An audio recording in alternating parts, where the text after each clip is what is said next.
Boom. Hey. Yet again, literally right on the money with that space I have before it goes live in the intro. It's all about timing anymore. Yeah, if I'm ever off on it, it's going to get really awkward. So, because the way it is, it's going to go into the intro. So that's pretty par for the course. The end of the intro. Yeah. Or end of the end of the intro. Into the intro. The end of the ending of the intro into the intro. Yeah. The end is the beginning is the end. Of the end. When the beginning was the beginning of the end of the beginning of the last end. Oh, we're off to a great start. Here we are. Yes. Episode 7. 8-bit Atomic Geeks. Like, share, subscribe. Ring that bell, yo. Is that all of them? I think we actually have it at the beginning. I usually forget one of them. So, like, share, subscribe. Yeah. Like, share. So here we are, number 7. We are going to dive into The Wizard, and we literally just finished watching it. So it is very, very fresh on our minds. Ish. Some of the others we've kind of just pulled from our memories and haven't done a complete refresh. But the Wizard isn't one, typically, you just find on TV. You've kind of got to cut away for that one. No, you ain't gonna find that one on the TV. Not at least. Maybe if they're still doing the Saturday matinee, like on channel like. Yeah, I don't even know. It's been years since I caught it on like an actual just what's a Saturday matinee? I don't. What is that anymore? Right. That is how you used to watch Alien on Fox 43, heavily edited and took all day. But that's how you could watch Alien, as a kid and get away with it. and Friday on USA. I swear that was the craziest thing about like Saturday matinees. It seemed like it started at noon and then lasted till like 4. And I don't know how they'd get a movie that lasted an hour and 45 minutes into 4 hours. Into like 4 hours, but commercials you would watch. That's why I've joked for years that if sci-fi ever shows Dune, it was an all-day marathon. I mean, y'all remember that? You'd turn it on early in the day on sci-fi, and it'd be Dune, and you'd come back at the end of the day, and they're still showing Dune. The original Dune was a long movie anyway. Oh, it's a long movie, but when you add the sci-fi commercials, yeah, you got 15 minutes on, 10 minutes off. Oh, it was terrible, give or take. Terrible. That was the commercial settings. 15 minutes commercials for 10 minutes of movie. Oh yeah, I mean it was an endurance run. So. But anyway, I'll try not to tangent too hard out the gate. Yeah, we'll hop on into 1989's The Wizard. So I guess we'll just start. Armageddon. Well, he had that was really good. That was impressive. I don't know how you did that, but I think he kind of almost broke his mic with that too. He kind of like got a little techno in there. A little bit. So. So first thing, we'll start kind of high level on this. As I was trying to do the share, so we could watch it together, which actually was really cool through Movies Anywhere. I didn't realize you could do that, and we may need to consider doing that down the road because y'all know as well as I do how hard it is to actually get at a physical location. So, yeah, and plus, the wife and kids, we were all able to kind of watch it and not have to drag everybody to one location. And it was very handy. I think we may need to do that again. We'll see when load everyone up, haul them off somewhere. Yeah, so that was very convenient. We all got to watch it. But as I loaded it up, I will say though that I do miss that. Well, true. Everybody getting together and watching it. Though. I mean, it's. We'll do it one of these days. It's not. Yeah, I'm not saying it's one of those that needs to happen every time, but yeah, because this is obviously a good kind of insert. It's convenient because, I mean, as all three of us as dads and families and everything as it goes these days, it can be a struggle to coordinate that day, that singular time. Life is hectic. Adulting's hard. Why didn't someone warn us of this? Someone tried. Never mind. Yeah, the thing is, somebody tried. Somebody did. I fondly remember being warned numerous times. Yeah, me too. Don't do it. And I warned mine today. Don't grow up. You don't believe me. I know. I tried. I kept trying, and then Toys R Us went out of business. Hey, they're coming back. They have a partnership with Macy's. Well, can we kick Hobby Lobby out of the old retail spot in Knoxville? Because, I mean, there's going to be a fight if they ever get physical locations. And Lord knows we don't have a Macy's around town. So that's true. This is true. I mean, but Macy's don't help us none. So yeah, and honestly, I've been to a few Macy's, not the Macy's, the one everyone thinks of in New York City. I drove by it. Yeah, I didn't drive by. A taxi driver drove by it. I watched. I watched it go by myself. No, we do not. We do not need to put me in a vehicle in New York City. Oh heavens, no. But the few Macy's that I have been in, I was pretty disappointed. Actually, I thought they were like a step below a JCPenney, to be honest.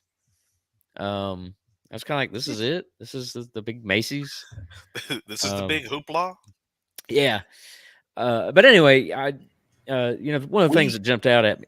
Go ahead. Yeah, we went to, this is back in the days of high school, obviously. We went up there to New York. I think y'all went on a similar trip. We went on a similar one. And we went into Macy's, and I don't know if there was just like something that happened in that time frame, because Macy's was really nice when we were there. Mm-hmm. But when I say it was really nice, you also have to consider what we were coming from. where the nicest of the nicest of the stores that we had around Knoxville, or around that area, were going to be JCPenney's, Profits, Belk.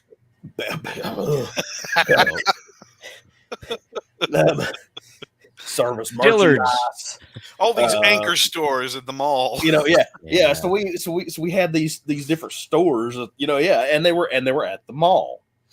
So we had these stores at the mall, and Sears. Sears was one of those. Sears and Roebuck.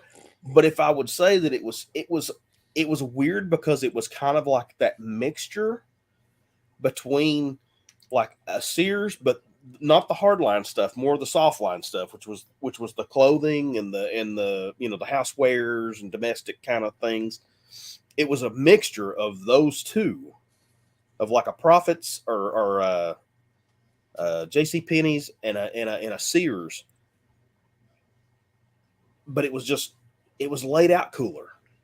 And I think it was just because we weren't used to having multiple stories, Right. Well, that's like, I remember the mall building, as I'll call it, that we went to in New York City, where it was just like escalator, like 7 stories, and it just blew my mind, because everything around here, was one story or two. So everything's got to go up. Yeah, they don't have the sprawling ground space. I will say, speaking of Toys R Us, and I know I'm dragging this tangent on even further. Nothing will ever beat the Toys R Us Times Square, and that came and went. It wasn't there when we did our high school New York runs. It came later, but I got to go into it in 2015, and that was magic. I have never seen a greater selection of like all the franchises that we were into. Hard to find items. For example, all right, so the reissue Soundwaves and the Masterpiece Soundwaves, from the Transformer line. Yeah. I went weekly to our local Toys R Us's to try and find them. I never got the reissue, but I did find the Masterpiece one. I go into that Times Square, New York's Toys R Us, and they just had a wall of them. Like, it was like the old school pictures of Toys R Us we grew up with. You know how it was just a single aisle of G.I. Joes. Yep. Every G.I. Joe you wanted. You didn't have to search. It was there. It was that old school sound. It was that old school magic. As far as their selection and the hard to find items. That was glorious. Anyway. Well, we're about 11 minutes in and still haven't talked about the Wizard. So, all right, I am forcing this ship. I am forcing us top level thing that jumps out at me. 29%, I believe, Rotten Tomatoes score. That's rough. For 29%, I think. Yeah, I think you're right. I'm double checking. That's what my memory. I think that's right. 29 earlier. 29%. Well, it wasn't any Gen Xers that rated that. I can tell you that. Right. So, I mean, all right. So we just watched it. We just. It's fresh eyes again as adults. Fair, unfair. I mean, what do you think? I mean, that's unfair. I mean, try and really look at it objectively, removing ourselves from the kids that were just like video games. I am actually okay. I'm just for the sake of being fair. I mean, as I mentioned, because we were chatting back and forth, through Messenger as we were watching it. Since we're not in one room, we had to communicate in different ways. And it's like was mentioned in there. You can actually appreciate, and like rewatching it as an adult, you can actually see some of the adult themes and adult situations that are going on in it. Whereas as the kid, you were just blinded by what game's next? What am I going to see? It's the Power Glove. Yeah. You don't zero in on that anymore. Tonight. You can ask my wife, like not even fooling. When the Power Glove came out, I was like, the Power Glove. You did like, look, brother, it's the Power Glove. What you gonna do? Hold that. So, all right. So, my wife's commentary during that scene. I'll wait because I know what he's going to go get. And I know I talked about it last episode. I fully still intend it. I still intend to grab one. Of course, he's all in black and white. You can't really see shit. Yeah, he's got his Game Boy monitor on there. Yep. Digitized Power Glove. It is a digitized Power Glove. That's not real. That's photoshopped. So, my wife's commentary during that scene, and the scene just ends. She's like, "I thought you said it was bad." And no sooner than she says that, he goes, "It's so bad." And I'm like, "It was bad," but she's like, "But he was awesome with it." And I'm like, "That's the lie." That's the lie. That's what they did to sell I never owned one, but I rented one, and boy, that was a weekend of disappointment because I'm just like, this thing it's not working at all like the Wizard. It controls like hot garbage. I'm not better at this. I'm just flapping my arm around. It's doing nothing. It does not give me any advantage whatsoever. Of course, I also get the best advantage. That gives me an advantage. Yeah. In fact, I'm plugging in the controller because I'm just dying with this thing. The hell with this! I want my money. I'm sitting here looking at the box and I'm getting amused by it because it says right here on the side of it, revolutionary video game interface. Yeah, we just had to wait roughly 20 years for the actual revolution in motion controls and everything else for them to get it right. Nintendo's heart was in the right place. So yeah, high level did a really good job at thinking outside the box. I mean, and they always have. And that's what I was about to say. You have to really give Nintendo some credit on their thinking, because they actually helped revolutionize a lot of the things that we see in gaming up to this point. Because before the Atari, we had those little paddle things and what have you for Pongs and television and things of that effect. And then Atari had, of course, the one joystick and the one red button. Nintendo comes out, they have the D-pad. Every system moving forward from that moment on had a D-pad. D-pad, yep. Nintendo comes out with the SNES. It had 2 more buttons and shoulder buttons. Well, plus the other 2 on the main panel, I guess, as you could call it, or whatever. You know, You had your AB and XY. So that from pretty much about that moment on, after Genesis and what have you, PlayStation, the Xboxes, things like that, they all had, guess what? Shoulder buttons. N64 comes out with the analog stick. Next thing you know, there's analog joysticks on PlayStations and Xboxes. Don't forget your trigger from the N64 controller. Yeah, that's right. The Z, the trigger. So now we got the trigger buttons and shoulder buttons on most of our controllers now. And then the Wii does motion control for the most part. And so then we have Kinect hit, and we had PlayStation, whatever that big. I mean, it's funny. You look. I mean, if you look at the entire evolution of their systems, everything basically led to the Switch. I mean, you go onto the Wii U. Everything basically. The Switch is really the culmination. I think all of them together, all of their ideas. Just going back to we had the same conversation about the DS.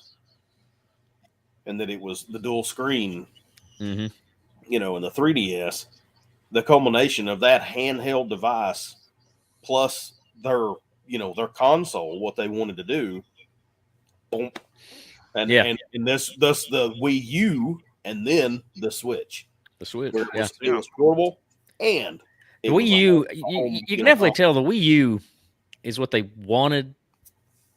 Where they were, it's what the Switch, it's where they were trying to get to, and it's just the technology. It was just this close. This close. It's almost there.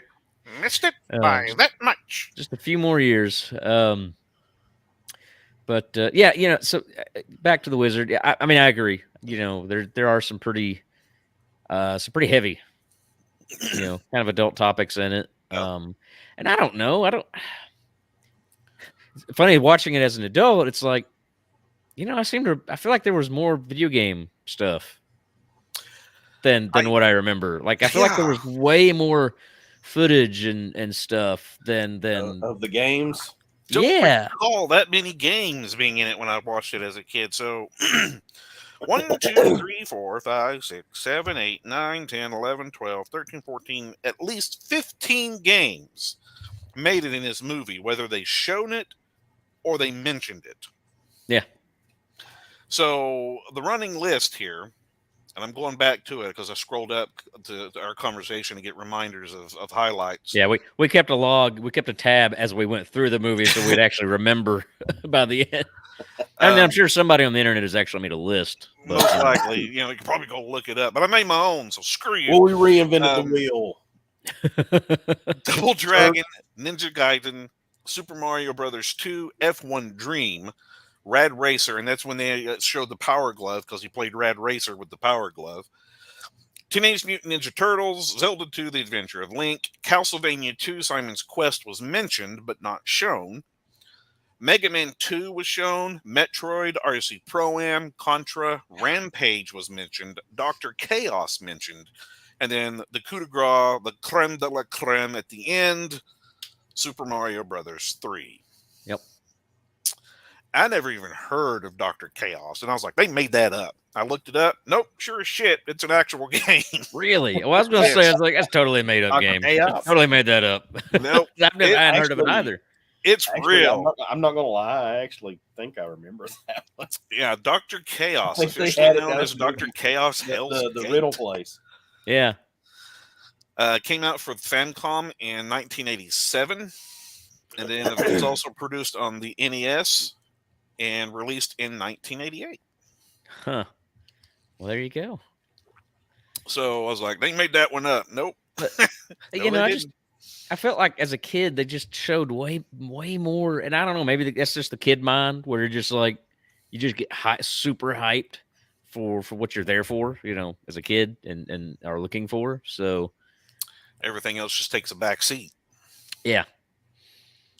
But the thing, they had some awesome games in this movie. Oh yeah. and the fact that NES was riding around in the back of a pickup truck busted. Right. Well, you see how clean that thing was? Like every time he pulled it out and like put it, I fixed it. I never once saw him blowing the cart.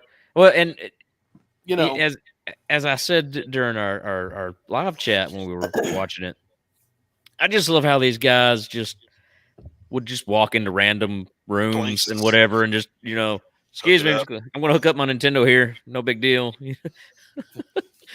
And of course, not only did they have to carry the NES with them, they had to carry all the cartridges with them. Right. Yeah.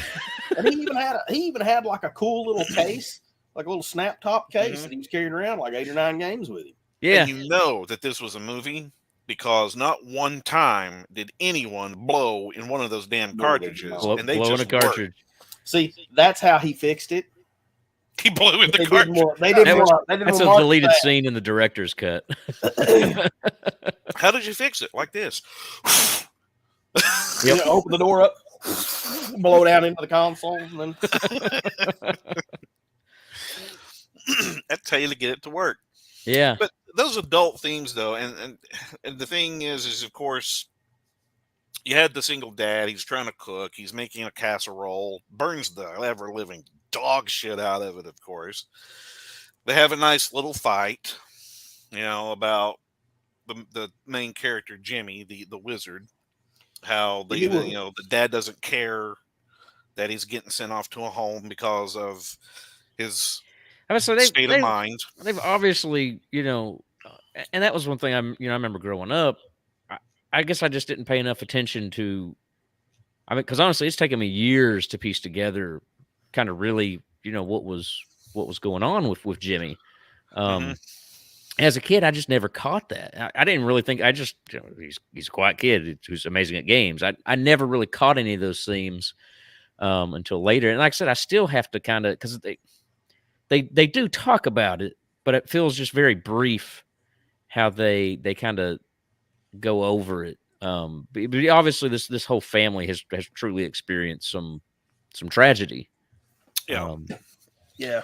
I mean, just to put it right on out there and not dance around the subject or beat around the bush, the family lost a child. So Jimmy, the main character, the wizard, had a twin sister who drowned. They lost her. And so that, of course, put a lot of pain and a lot of emotional tug on just the entire thing. That was always, once you learned what had happened, it's kind of like they're in the background now. Now you know what's going on in Jimmy's mind. Mm-hmm.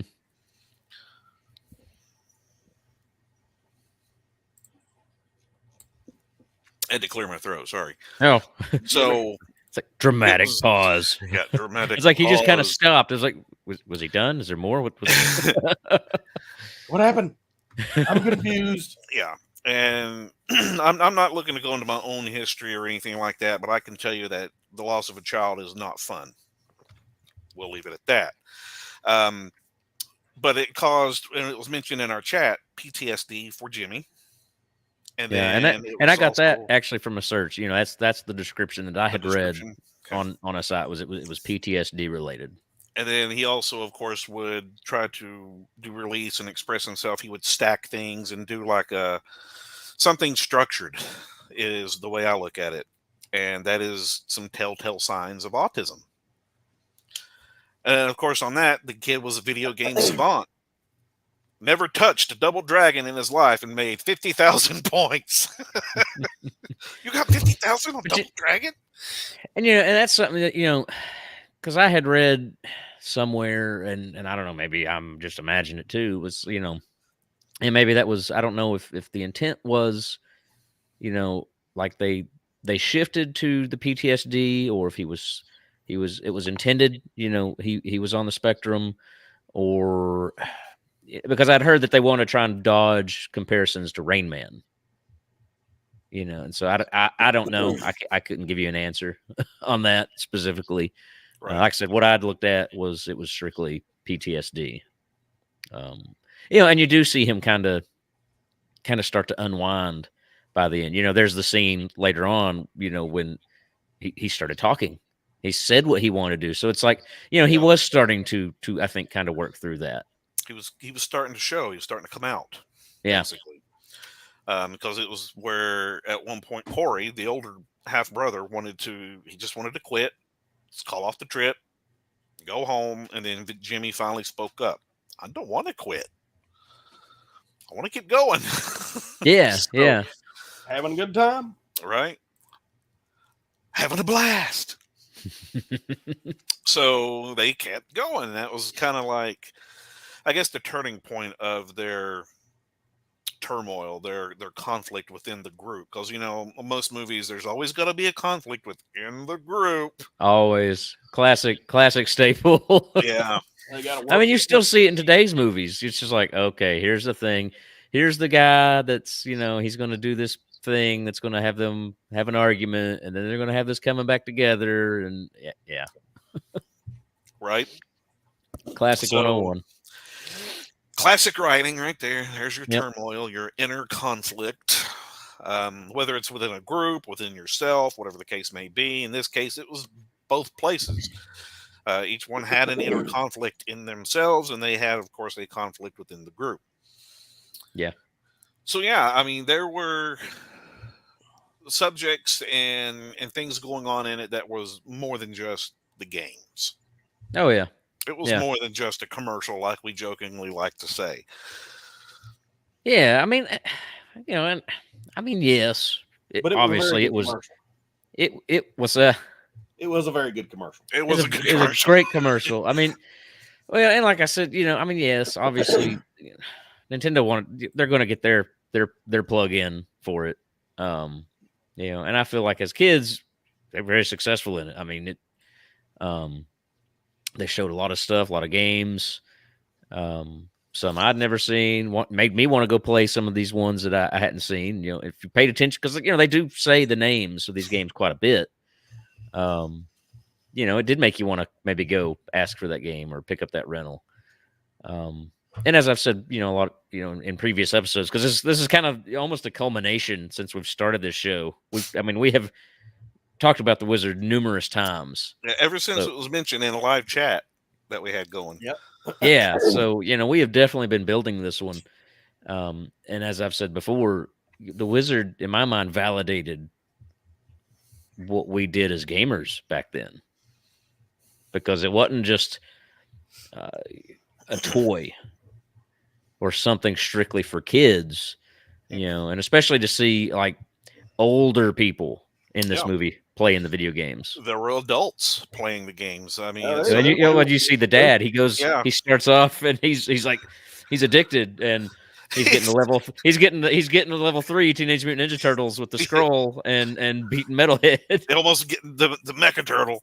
Because he's sitting there and the thing, Christian Slater's character, Nick, I mean, pulled it out at a hotel room. The dad's like, I need to get some sleep, and it finally does a fade out and comes back in, and the roles are reversed. Nick is in the bed trying to sleep, and the dad is up crack of dawn. I got the scroll, and I almost beat Mecha Turtle. Wearing it out, yeah. Going to town. Honestly, the hotel is the only place that they legitimately could have and should have brought that Nintendo in and hooked it up to the TV. Right, not at the repair shop. That's the only one I give them. Those guys. I want a deleted scene. How did that go? Excuse me, guys. Let me go plug this up to your TV. But you got a TV? Well, you fixed my truck up when the bug picked up. And I don't remember the exact chronological order of things, but at some point, the dad was even sitting there playing Zelda 2. It was later. It was after the Ninja Turtle scene. Towards the end, and the son is like, "Come on, we gotta go," and unplugs it. And the dad reacted like we would have reacted as kids. I was almost there. I had this. I had that. I was about to beat this. We've been there. Just turn it off. It's like I felt his pain. We've been there. Yeah. We understood. There was no just turning it off. You could just do that. You have no idea what I went through and put in to get to this point. I can't just quit. Yeah. Just turn it off. You don't understand. And I guess that's that's the big thing. If you aren't someone who does the gaming or are into it, or even as, whether when you were a kid or even now as an adult, if you don't actually do it, you really, I guess, don't get it. You don't.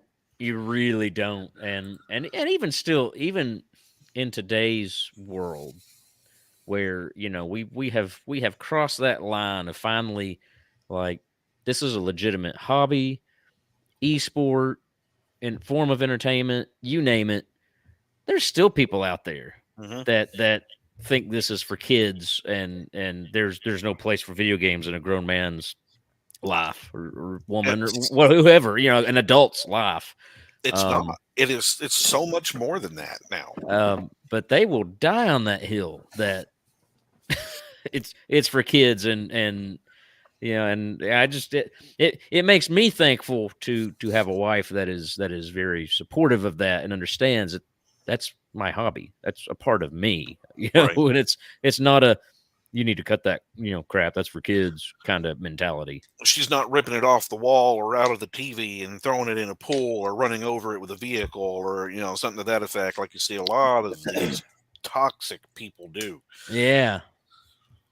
Yeah. So don't need that kind of negativity in our life. Nope. Ain't got room for it. So not at all. But it's legit. It is for more. This isn't tricks, okay? Tricks are for kids. Games are for more than that. Yeah. Well, and I would say, you think about how, like, now, I mean, like, then versus now. Then, everybody kind of had to have their own console, or you had to have, it was you and one other person.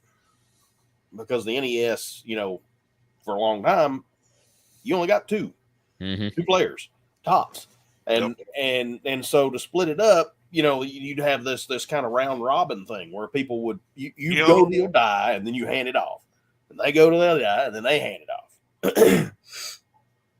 and that's how people got to play. Numerous, got to go over to a buddy's house and play, but now. Everybody, you can play multiple people, sometimes up to 8 people on one console. And then other times you can play, multiple consoles. So everybody brings their console over, plugs them up to the network, and then everybody plays that way. But, I sit and think about how, like family wise, like I can sit down with my boys and play a game. Or I can sit down with my wife and we can actually play a game. Like, we go to, Animal Crossing. Up on Animal Crossing. Hadn't done it in a while, but we, sometimes. Yeah, I probably got a lot of weeds. I'm sure mine's. My weeds are terrible right now. You said weeds. I heard weenies. I heard I have a lot of weenies I got to pull. I'm like, oh. No. Nope, just weeds.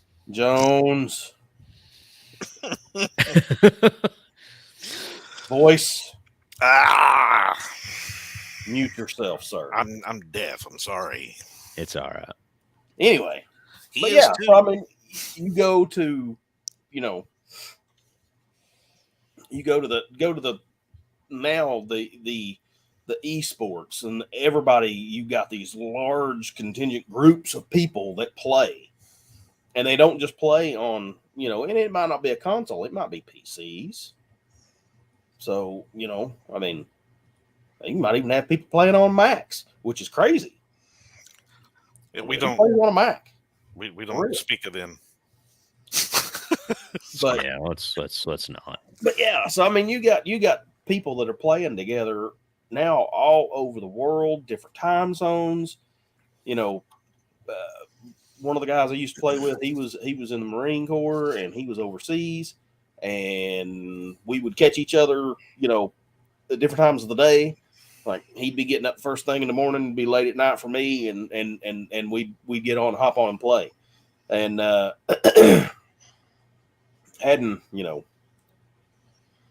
it's a whole different dynamic or what it's evolved into, right? Than what it used to be. And yeah, I'm kind of going. You still have people that don't appreciate that, don't understand, which is strange to me. It's like it's just outright stupid. I'll say it for what it is. It's just downright stupid. Yeah. I mean, people watch sports. People watch golf. Yeah. And thoroughly enjoy it. Well, I mean, and it kind of goes back to the earlier, bullying days when, somewhere there was this, for whatever reason, this line that, we kept playing video games and everybody else is just like, you dork, I do like that they didn't have in this particular movie, the bullies were actually gamers too. Well, it's true. That was nice, yeah. Yeah. Except for the child retrieval guy, the one that they hired to hunt down and bring back. Jimmy. Yeah, that creeper. He was a creeper. He's a creeper. He was an asshole. But it was kind of funny at the end where even he was standing there watching them game. He's like, he won. I know that kid. Even he became a believer. But yeah, it's just stupid. That people, given the sense of community and what we've been through and have seen from those earlier days. And I still remember it. It was right around the PlayStation into the PlayStation 2 that suddenly it became adult. I mean, I remember it's like night and day. It was right around that time.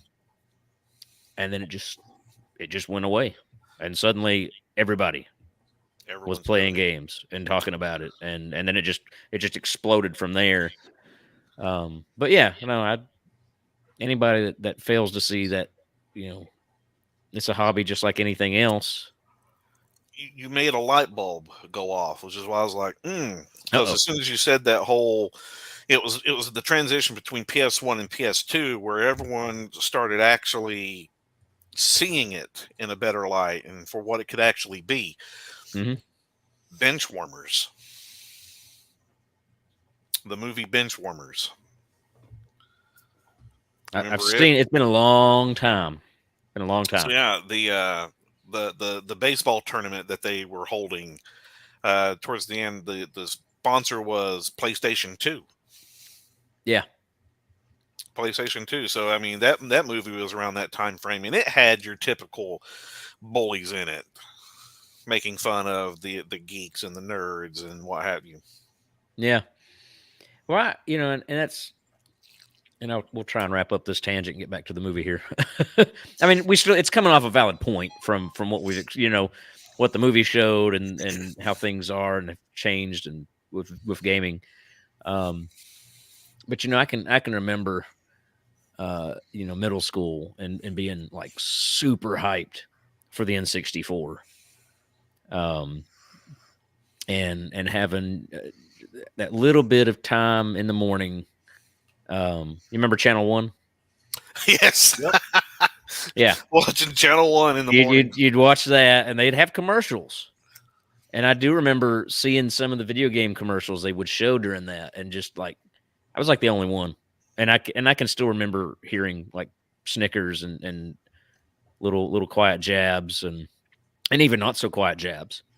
As like literally it felt like there was probably 5 of us that played games and everybody else was just constant. And like I said, and I can remember, like I said, just being hyped for it. And then, like I said, kind of the jabs and laughs over getting excited over those commercials. And then, yeah, just a few short years later, those same people, they're all hyped over, the PlayStation 2. And it's like, piss off. The police PlayStation. It's like, I mean, I'm glad it ended and our hobby grew and expanded. But that's kind of a little bit of that whole where I do get on my train of like, we've been the ones carrying forward a lot of stuff over the years, and not just video games, but movies too, and suddenly people come in and think it's cool and awesome all of a sudden, and want to make really stupid changes to franchises. And it's like, yeah, no, I give no leeway because I was there, when it was, just for I the sake. suffered for this. Well, yeah, I mean, but just for the sake, we'll say the three of us, just us, when it was three of us, carrying and supporting franchises and spending money on things. It's like, yeah, you're damn right I'm going to be defensive about some stuff. I welcome anybody to come in and join, but yeah, don't come in and mess it up and act like you've been here. and like I said, endured the bullying and crap that we have as gamers. So I'll stop there. Unless you have something else, but otherwise, yeah, we can continue with the wizard. I'm good. That's my soapbox. You're a wizard, Jimmy. Jump down off of there. We actually haven't even discussed who all was in this movie for the most part. So, I mean, you had Fred Savage was in it, and he played Corey. And I brought up in the chat, I go, didn't his brother play a character named Corey in Boy Meets World? See, I was never really on the Boy Meets World train, so I'm not a good one to ask on that one. I mean, I would see it every now and then when I was lucky enough to sit down and see TGIF stuff. Mm-hmm. But I don't recall. We can maybe check that out later. Christian Slater was in this movie. Played Nick, the older brother. Jenny Lewis, who's actually a singer-songwriter more than anything, played Haley. Now, the one that gets me go ahead. Right off the bat is Sam McMurray.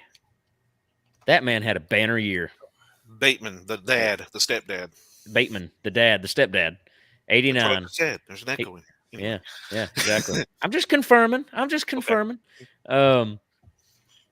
Knocked out the Wizard and National Lampoon's Christmas Vacation. Banner year. Because he's Clark's co-worker in Christmas Vacation, which talking about the bonuses. Talking about the bonuses, yes. And I'm just going to go ahead and plant this seed. Christmas Vacation will be an episode come December. Got a few months, but it's coming. We got a few months. There's a segue. I'm just saying. But yeah. And of course, he was in Friends a few times. But yeah, he had a banner year that year. Yep. Had a child actor by the name of Luke Edwards as Jimmy. I don't really know that he did much else. He does not have a lot on him. So I think this was pretty much his claim to fame. Well, pulling up his IMDb, known for Little Big League. Oh. That's what I was just looking at. Jeepers Creepers 2. Jeepers Creepers 2. And then The Wizard. He's still pretty active. His IMDb as an actor. Dan corrected. Yeah, he's still pretty active. Yeah. And it may be one of those we've seen him and just never actually realized it was him and recognized it and connected those dots. Well, speaking of, this movie, The Wizard, was also an uncredited film debut for another actor. Because I looked in the credits and did not see the name. Nope. Tobey Maguire. Tobey Mullet Maguire. Tobey Mullet Maguire. He was one of that the was a nice. He had a nice mullet. It was a very nice mullet. One of the goons for Lucas, who was the video game villain who played with the Power Glove. It's bad. So bad. But he was one of his goons towards the end of the movie, standing there in a nice big old pink shirt and that mullet going, and yeah, uncredited non-speaking role, Tobey Maguire. Even though he didn't speak, he sure hammed it up. He hammed it up, and you could tell that was something my wife had said when we went back and replayed that scene. She's like, he is so overacting.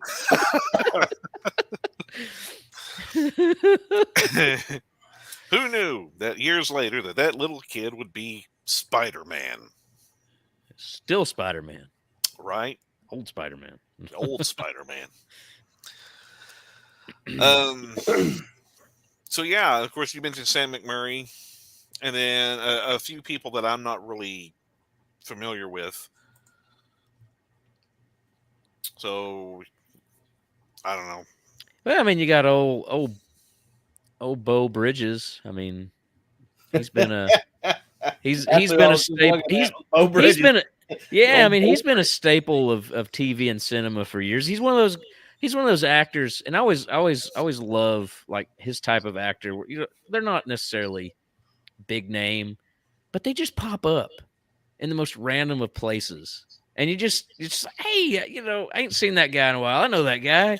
He's one of those actors. I get character actor, I guess is what they say, the term, and maybe I'm even using that wrong. I don't know, but yeah, he's just one of those faces that he pops in from time to time, and yeah. But he's still active. 2022. There's some stuff on IMDb. Sidekicks, Jerry Maguire, Rocket Man, just a few. What else we got? Did a few Stargate things. Okay, yeah. Free Willy escaped from Pirates Cove. And then I think that's really about it as far as like familiar names that were in this familiar film. Names, yeah. So good times there, and it was like towards the end, I was like, Tobey Maguire was in this, because I was looking information out, and I was like, hey, you're not going to believe this, right? But yeah, we got to the end there, and we were, and that's what I liked about the Movies Anywhere thing is, I could sit there and throw it back, and y'all could see that, and we could catch that on the replay. I'm going back in the conversation. And I have in there, why couldn't it have been a little Debbie truck? I mean, yuck. That's when they stowed away in the back of a Hostess Cakes truck. Oh, yeah. To do some traveling. And I was like, Hostess? Ugh. Should have been Little Debbie. Let's see here. I'm going back to our conversation, too, to look for the random mime guy in Universal Studios or Universal or whatever the theme park was. I'm assuming it was Universal because they had the Kong. That one scene, and it's funny, So I commented that in our little chat. That's the first time I've ever noticed that guy in the background. Well, I've seen him. He was like down there close to the ground, hanging around, doing his little thing. I was like, what is that guy doing? Was that a monkey? You're like, mime guy? I'm like, yeah. Like, he totally took away from that scene. I don't know that I'll ever watch it again and not see that guy.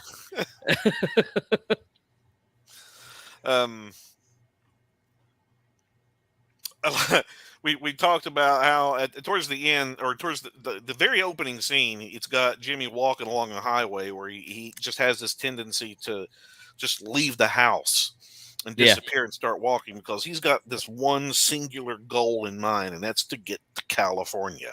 Yeah. It doesn't say why or anything like that yet. You find that out at the end, but the police pull up next to him and whatnot, and they get him. They have their dialogue, and they load him up, and then they start driving off to take him back home. It just so happened that I guess home was in the same direction as California, because she made the comment as he picks him up and takes him off towards California. Right? Yeah, and that's the first time I've ever noticed that. It's like he's heading to California. The cop stops, picks him up, and continues to head in the same direction he's going. California. Like, he doesn't turn around.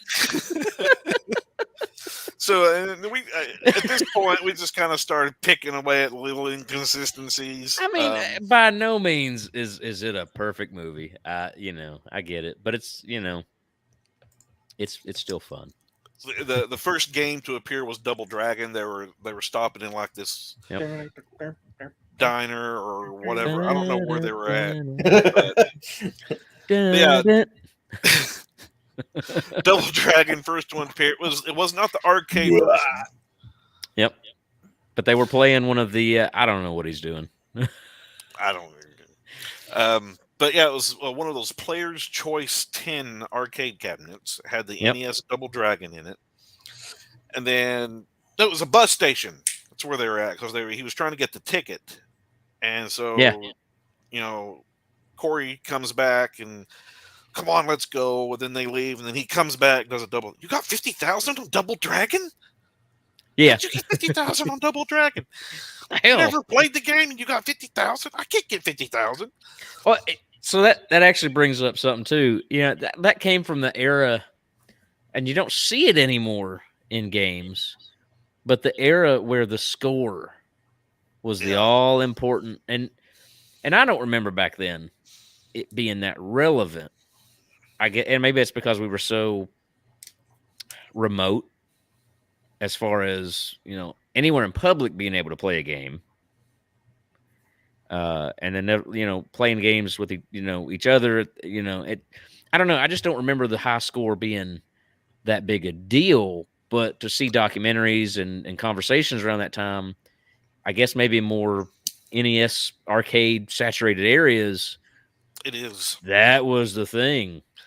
And I'm not going to lie. I may have, wanting to knock off some rust.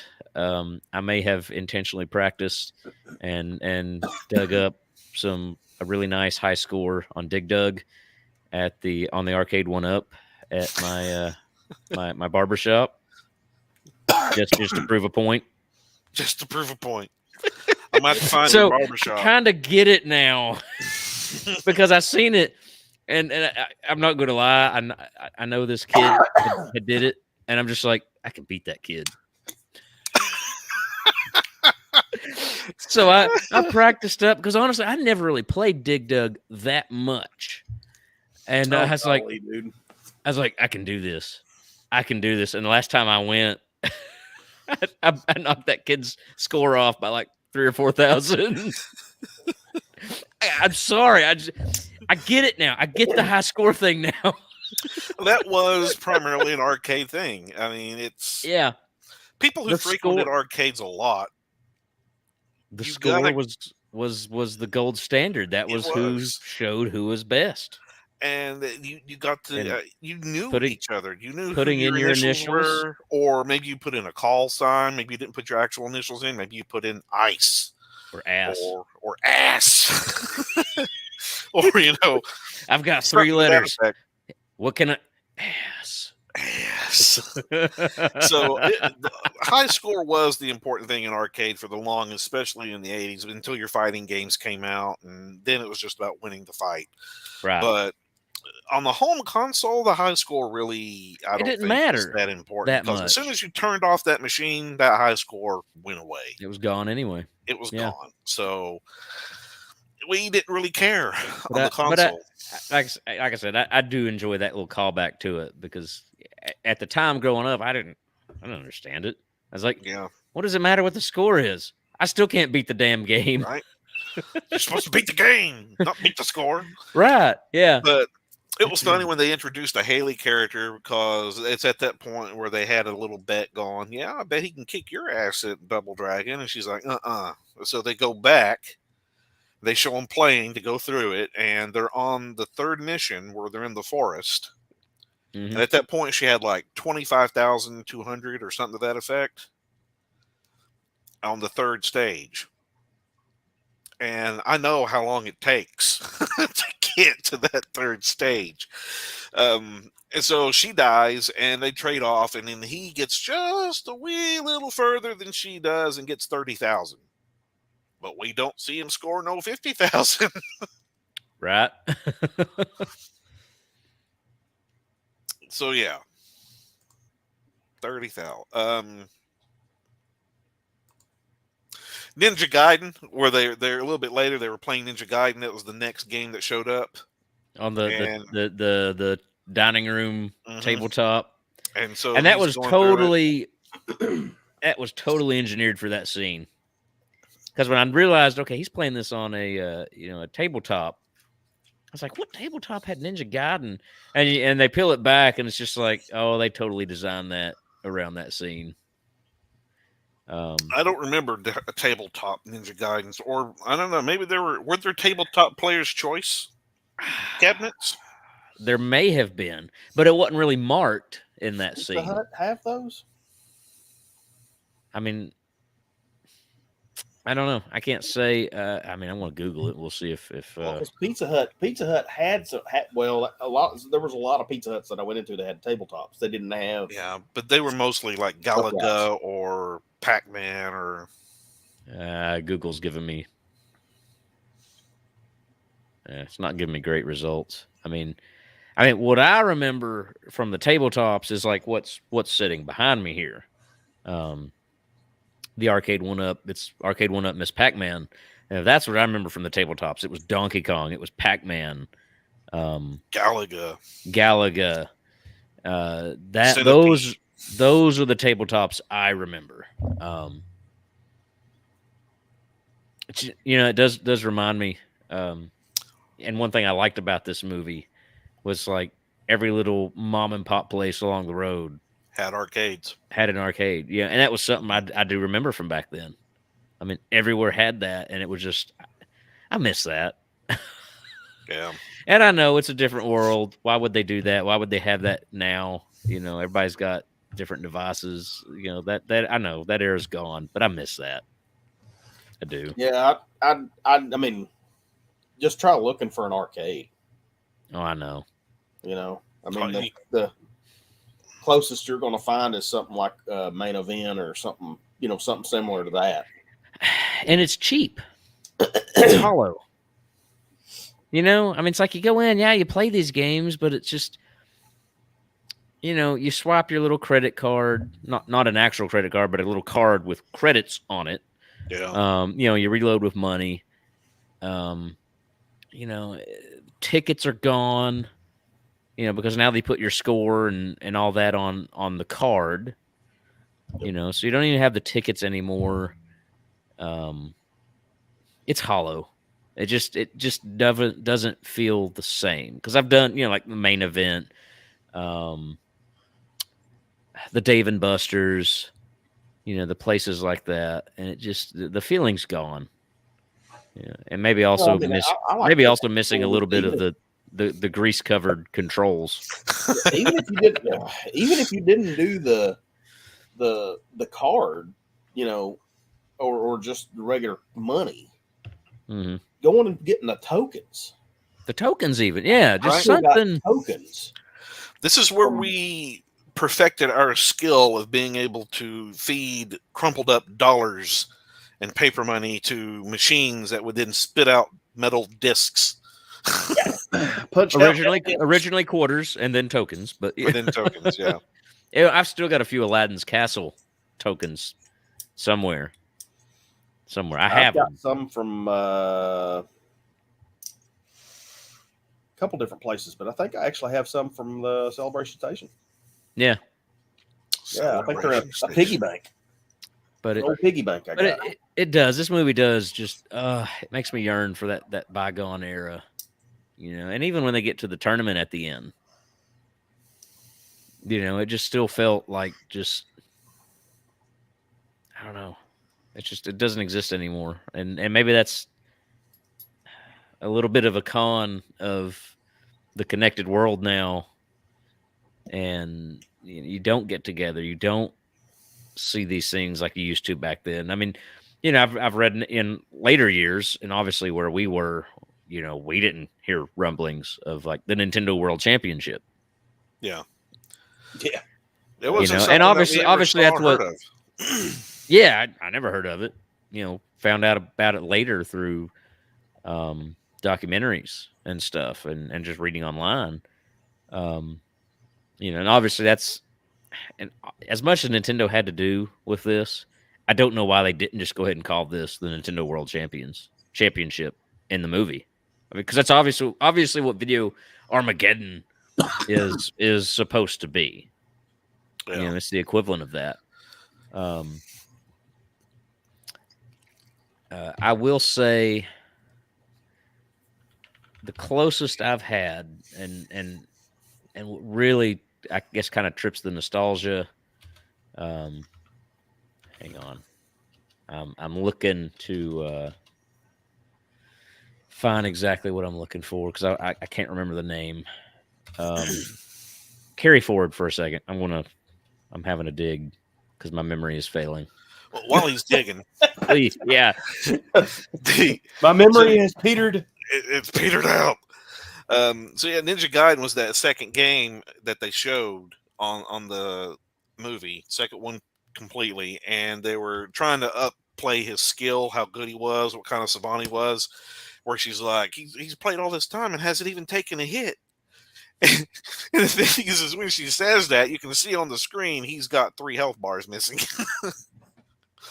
Yeah. So you got to kind of, I guess, if you're not a gamer, you don't know what to look for, and you're kind of just taking. You wouldn't catch it at face value. Yeah, you wouldn't catch it, but he's got 3 health bars missing during that time frame. That's when you say, "Oh, you're out for blood." He did take a hit. He took 2 at least. No, that's okay. Like you said, he's the wizard. He's the wizard. He took 2 hits and didn't take a hit. The scene without taking a hit. the scene where he walks into that diner and he's still got that cigarette going. In today's world, it's no smoking everywhere, but not when we were growing up. Oh my gosh, the joints! Smoke was everywhere. It was everywhere. And if he walked in that, and the first thought that entered my head was "No smoking, asshole!" And it's funny. I remember, as the the trend started, where like everywhere became no smoking. Restaurants and all that. I think we were still kind of a little bit of a last holdout. I won't say we stuck to our guns for having smoking sections in this state. But I do remember going on a vacation and walking into a restaurant and just out of habit, I was like, 4 non-smoking section, please. And the hostess looked at me like, huh? What? And I'm like, well, you don't have that? It's just a rest. You just go in, everything's non-smoking. But I remember she looked at me like I was crazy. I did find what I was looking for. So, what I liked about kind of getting a little bit of taste of the end of the movie. You got this tournament. We obviously never got the memo on the Nintendo World Championships. But I did get a little bit of a taste of that in New York City in 2015. I happened to be in town the week of E3. They had a lot of little events at the Nintendo World Store. And so they had a tournament the night before the E3 conference using the NES Remix game. It was on 3DS, and then it was on the Wii U. And so they had basically what was called, it was like the Nintendo World Championship mode, and that's not an exact, so I'm just close enough. But you had to play through Dr. Mario, or it was Super Mario Brothers, then Super Mario Brothers 3, and then it finished with Dr. Mario. So that I would have been lost right there. And my saving grace on that was Mom, because she wore Dr. Mario out. Only person I know to beat the hardest, extremist level. Same for Tetris, just to be honest. Heck, every one of our parents and aunts and uncles wore Tetris out. I think every single one of them. Yeah. Launched the space shuttle. Mom launched the space shuttle in Tetris. And she got the happy ending at Dr. Mario. I want to thank your mom, my mom, or Aunt Candy, or Uncle Eddie, all of them. Yeah, caused that rocket ship to go off in Tetris. I still can't do it to this day. I can't. Granted, I've not tried in 20 years, but so those are 3 games. So Nintendo World Store had this tournament, and I got to compete in it. And that's the closest I've ever got to kind of having that wizard feeling from the end of the movie. And like, oh my gosh, I'm actually competing. I'm actually doing this whole like random games and getting that high score. And the score was it. Score was king. And I got to you were timed. You only had so much time to get where you need to go. So Super Mario Brothers was first, and you had to get X amount of coins. Then Super Mario Brothers 3, same thing. Had to get a certain score, a certain amount of coins, and then you ended with Dr. Mario, and that's where you had to if you were quick enough to get there, that's where you racked up that score. And I do remember pulling off a few tricks from having watched Mom, in the younger days, and even I could hear like an audible from the crowd over some of the stuff, the way I was flipping the pills and popping them in. Obviously I didn't practice enough. I finished 7th, which I consider to be pretty. I consider to be pretty good. I consider to be pretty good, considering it's New York City and you had all these people there. It was still pretty good. Not bad for a hick from the South. from a hick from Tennessee, and that was the thing. Talking to these guys, talking to those guys there, they were all locals. And it was funny getting some of the questions from them, because they could tell I was definitely a fish out of water. I was not from around there. You ain't from around here, are you? But I didn't win anything, but that was the closest I've ever got to kind of that feeling from the Wizard and the end. Because obviously, like I said, obviously we missed the memo on a Nintendo World Championship. Not that our parents probably would have took us to any of the any of the qualifying cities to do that, but they would not have. I pretty much know the answer to that. I can tell you the answer to that one. Yeah, that's a negative, Ghost Rider. Yeah, not happening. But no, I love that the video Armageddon sequence. Part of the movie.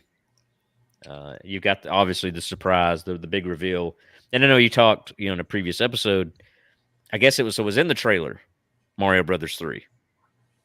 For me, I don't remember a trailer, and I hadn't gone to a lot of movies, at that point. I was right at that threshold of like, here's a movie, those experimental movies to see how I would do, because I was 5/6 around that time. I was 6 actually, around that time. So wasn't getting a whole lot of movies, so I didn't see the trailer. And then, so for me watching it that first time, it was a holy shit moment. All right, there's a Mario Brothers 3. What? Unbeknownst to us, already out in Japan for 2 years. Yep. And seeing that cheat to get the warp whistle, and that first time getting hands on the game and realizing, oh my gosh, it actually worked. This wasn't just a movie. It wasn't some movie bullshit. It's actually there. I do like how this is another thing we're gonna pick apart on the movie, the little inconsistencies. The whole thing is the host or the announcer for that video tournament was saying they'll have to play a game that they've never played before, that no one knows about. And so, as it's supposed to be brand new, and it levels the playing field, right? Mm-hmm. One, I like how they were so worried about it being a brand new game and Jimmy not knowing it, that it's going to cause issues, when he himself at the very start of the movie had never ever touched Double Dragon and scored a 50,000 points on it. Whereas the foe, Lucas, memorized 97 NES games. And my thought is, look, if it's a game none of them's ever played, this puts Jimmy back at the advantage. Yeah. He's because he can just pick it up and wear it out. Just pick it up and go. Well, and you got to think back to the scene. You got to think, actually, because they make a big deal. Oh, he lost a life. Oh, he lost a life. Yeah. And now, as I think about it and process it, with his skills and everything, it's kind of like he probably lost those lives on purpose, because he was poking and prodding at the game to find what he needed to get an advantage. It wasn't out of a loss because of lack of skill. It was because they never really showed it, and they showed obviously the same canned footage of Mario 3, but he was looking for things. Well, and have we not done the same thing with games? at a time when we used to have a lot of time to really pick and prod at games. We did the same thing. We experimented. Yep. What can I do? How can I break this game? Can I get around this wall or up this mountain? I can't tell you how many walls I punched in Metal Gear because of just one wall that you punch and a door opens. Yeah. You know, so I would go around every room, boom, boom, boom, on all these walls. Yeah. But it's funny on that because it's a game no one knows about or has ever seen or no one's ever played yet. You know, his friends in the audience are throwing tips at him. That's the warp whistle. How do you know that's the warp whistle? Oh, I know. I know. Warp whistle. How do you know that's the warp whistle? This is a game you've never seen before. Little bit of an issue. How do you know that's the warp whistle? Watch out for the mushrooms, Jimmy. You want the mushroom, Jimmy. It makes you go big. Get the mushroom. This isn't Lost Levels. Yeah, it's not a little poison mushroom. I like, get the star, Jimmy. Get the star. He goes and hits it. It's the flower. Everyone's like, yay! He got the star. No, he got the flower. It's not a perfect movie, but oh, but it's still enjoyable. But you know, and that's what I'll say a lot of times too. You know, because you know, you can have a not perfect movie and still be enjoyable. But you know, and I'd rather have that than a not perfect movie, and then it's just not fun. Like at least commit to what you're doing. And they committed, you know. I feel like they committed. I mean, and even though with inconsistencies and the things they may have gotten wrong, they did get a lot right. Like, for instance, the Scroll and Mecha Turtle. And those are both with the Ninja Turtle game. Yeah, those are both in the same level. Of course, they went through the part of him having to swim through that god awful dam trying to disarm those bombs. Yeah, that level. Hey, he didn't chuck something at the TV. I don't know. I don't know. That wasn't exactly. In another 30 days, the Teenage Mutant Ninja Turtle collection comes out, and we get to relive it. And we can finally come back and address the source of our childhood trauma. Okay, I don't have to. I mean, I don't have to, but it sounds like Lazy needs to. I'm done. I was able to beat it. I'm done. Which I do fully expect. I do fully expect you guys to be online and we be playing some multiplayer Turtles. I just had a horrible thought. What? There's going to be an achievement to beat each one of those damn games. Yeah. Gonna have to do it, man. Yeah. Well, I mean, you know, there's you can beat video games. That channel. He gives a great guide on NES Turtles, debunking the difficulty to make your life a whole lot easier. Again, I love that channel because he does. It's like when you watch his stuff, it's like, why did I do that thing that one way? Because obviously that way works way better and makes the game. It makes the game less difficult. Because I mean, some of these games are still. They're still hard, but he at least gives you ways to make it less hard. Hey, I can beat Contra without the Konami code, okay? That's my claim to fame, so. Yeah. No up, down, down for me. I can just go in and do it. Yeah.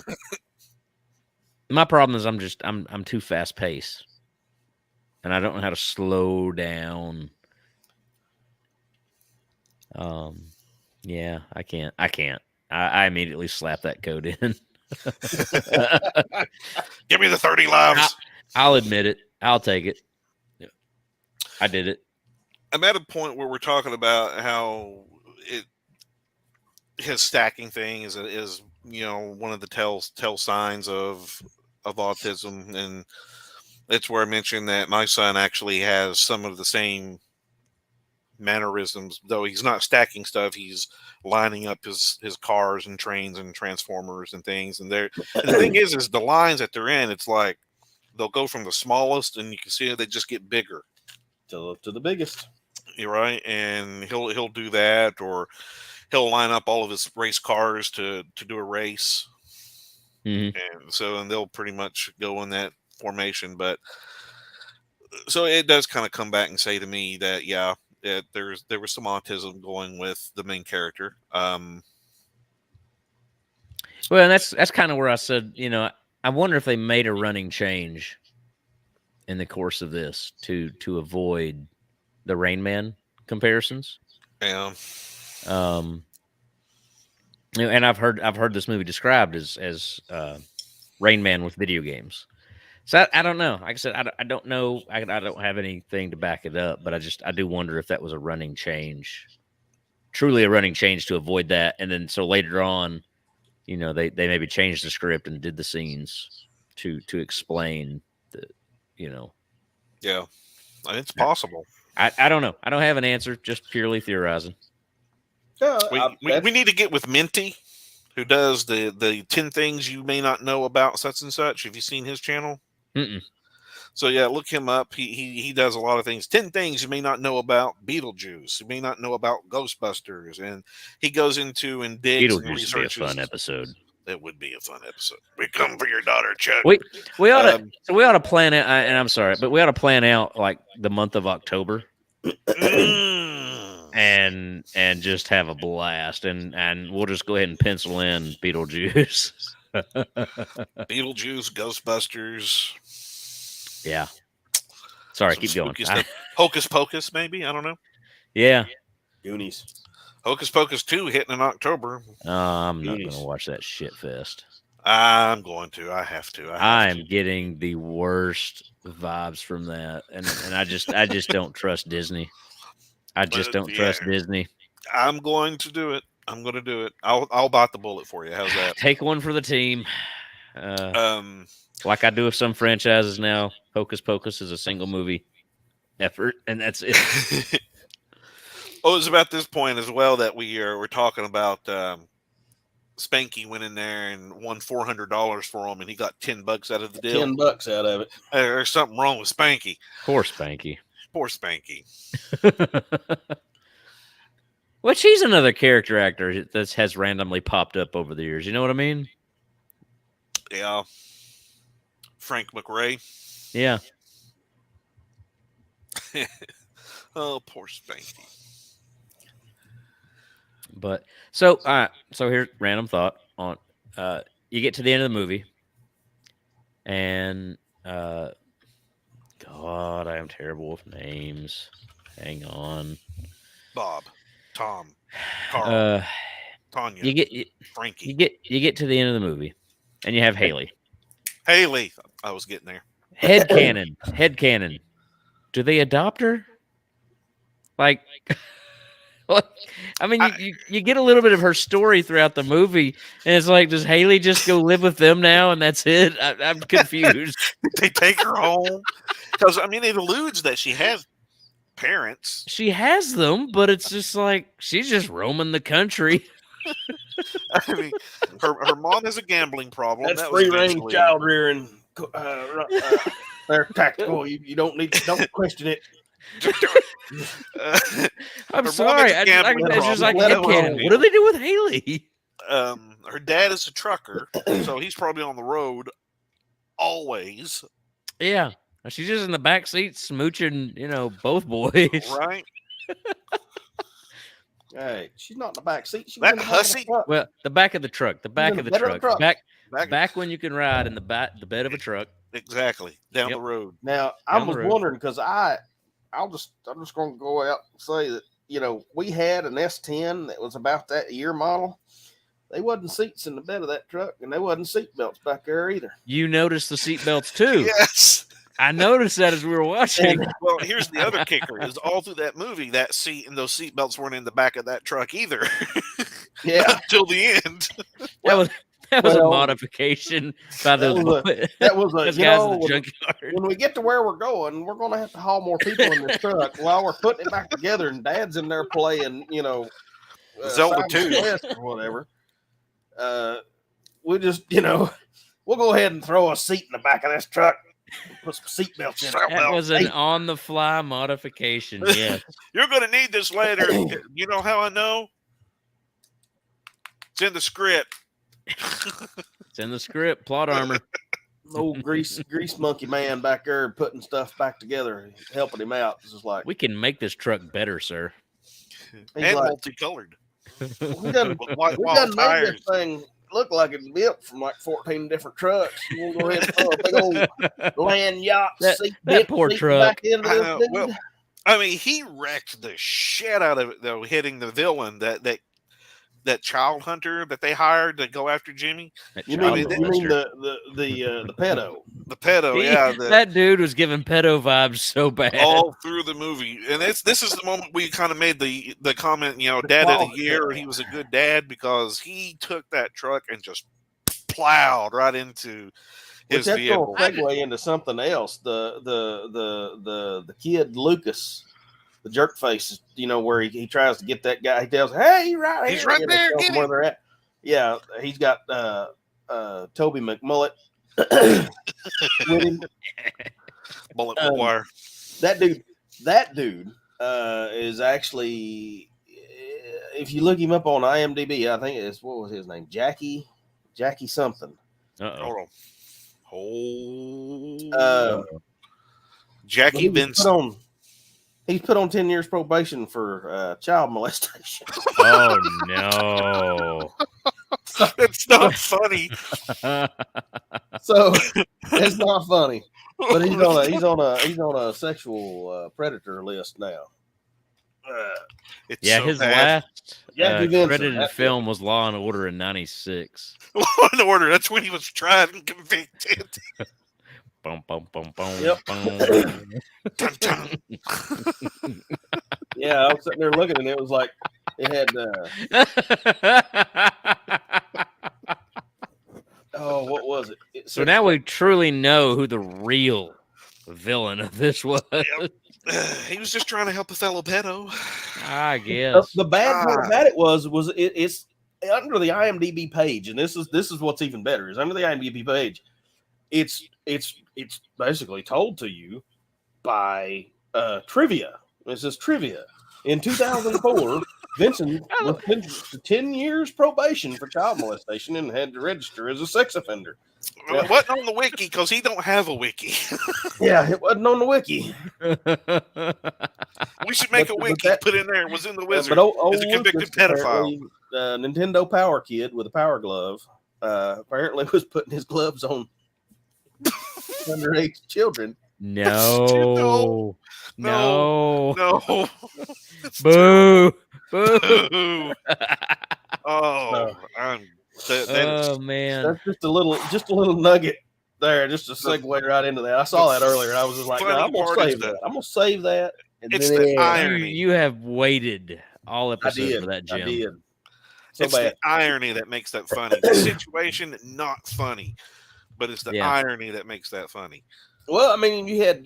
Well, we say the one dude, the one that was he was the creepy kind of pedophile looking dude, the bad guy. Will Seltzer is his name. But then you actually had like a closet, pedo kind of hanging out right there, and they were buddies. He was trying to help him out. He was like, right there's a little boy.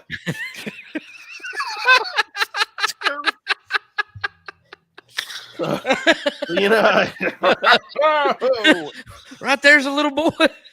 Oh, it's terrible. Maybe that's what that mime guy was dancing about. Boy, we are into some headcanon now, ain't we? All because I'm just like, what did they do with Haley at the end of the movie? Did they adopt her? Did they kidnap? What happened to her? No, now we're full tilt. Yeah, man. No, it was a bench seat in the back of a pickup truck. That's where it kind of because he destroyed his pickup truck trying to wreck out Goofball. I mean, I did notice in that scene, like there are seatbelts. There's all this other, which is funny because that poor dead tree that was sitting in the back of that dude's truck that drove around for like over half the movie, right in the bed of a pickup truck, was gone. Yeah, and all of his tools were gone. Mm-hmm. Like his shovel, and he just he chucked his shovel like a spear, so of course he lost it. Shovel chucker. Well, I mean, he chucked it at creeper pedo dick sprinkle there. I'm just telling you, if a dude had pulled a knife, cut my tires while I was trying to find my son. Oh, I can't. And then pulled a knife on me. It's like I said. Man. I'd have just told him, son, we both getting cut today. Like I said in the chat, I would have took that knife and I would have stuck it in his ass. Especially that little pissant, less than 3-inch, blade. Like, dude, I want to jack you up. Excuse me while I go get my shovel. Hold on, I got something. What's that? Call me Shovel Knife. I love when he just uses that thing as a spear. Yeah, I know he doesn't hit anything, but it's the idea of like. Oh, I was hoping he'd put it to the back window. But I was too. Just because of the fact that you had that the one part where he starts just like they basically start wrecking each other out in the middle of the road, and that one old geezer dude, chilling on his front porch or whatever, just kind of sitting there sipping on some sweet tea or something, watching them. And I was sitting there like, yep. Apparently that guy has seen a lot of that right there. He was not fazed in the least. He's just like, whatever. No big deal. See this all the time. This is craziness, but I just call it Thursday. Right. But then what about the poor guy sitting in the tow truck? Just eating a sandwich or whatever. Well, hey, you want to make $50? Right? You want to make a quick? What kind of like? All right, I'll tow this random dude's truck for $50. I wonder what story he told him. Of course, I guess in 1989, $50 went a long way. Let's find out, shall we? Uh-oh. What the equivalent dollars? He's going to do some math. You don't want to do that right now. Yeah, $50 don't go a long way right now. Well, no, just the amount of inflation that we've had. Yeah, $50 will be like $2 million. So $50 in 1989 is now the equivalent of $119.48 today. Dang. So he basically paid $120 for that guy to tow his vehicle. Just randomly tow a vehicle. Yep. It'd been even better if you could have said $350. You posted that the other day, and I'm like, that's glorious. Huh? Monster. I ain't giving you no $350. That's monster. That's some classic South Park. Oh, good times there. Yeah. $350. I gave him $1. That's why you keep coming back, woman. You keep getting money. I ain't giving you no damn $350. Yeah, $120. I mean, that is a good chunk of change. Yeah. Well, here's the thing. Think about how much a Nintendo game cost back in 1989. Yeah. How much would you drop down on a cartridge in 1989? $50 to $60, right? Yeah. So that's basically saying I think you had a few that were maybe $40. $120 for a video game. If you saw the some of those video games is still brand new, almost pretty much still wrapped up in their packages. That one Legend of Zelda was going for like $4,000. Well, I mean, there was that one that went on shopgoodwill.com. Yeah. In the cartridge, it was cartridge in still, box. Still in the cellophane. Still in the cellophane wrapping. Went for over $400,000. Like, really? Dollars. How are you? And what kills me? I'm just trying to figure out who in the hell is shopping on Shop Goodwill. It's got $400,000. Well, this is what kills me. Why would you give it to Goodwill? Bingo! That's what gets me. How are you that fucking stupid? Some Jack Yucklefuck somewhere, some dick sprinkle had a in-cartridge Legend of Zelda with the wrapper on it and donated it to Goodwill, who turns around and sells it for $400,000. Whoever that was, you deserve a good dick kicking. Yeah. Or a coochie kicking, whatever the case may be. Whatever. I know. That just... But, as we've said before, it's like, man, if we had a time machine, Oh gosh, man. Well, I mean, just like this was a Shop Goodwill find. My the glove.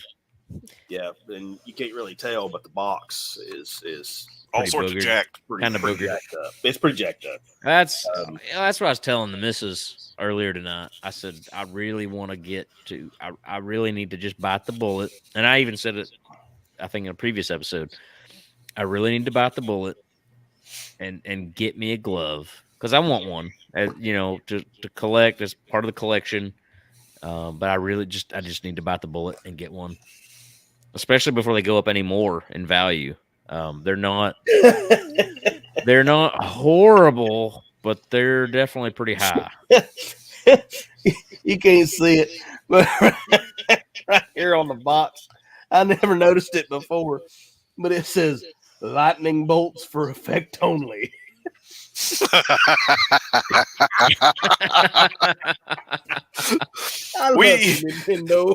Maybe we were dumber in a box of rocks back then. We needed that those warning labels.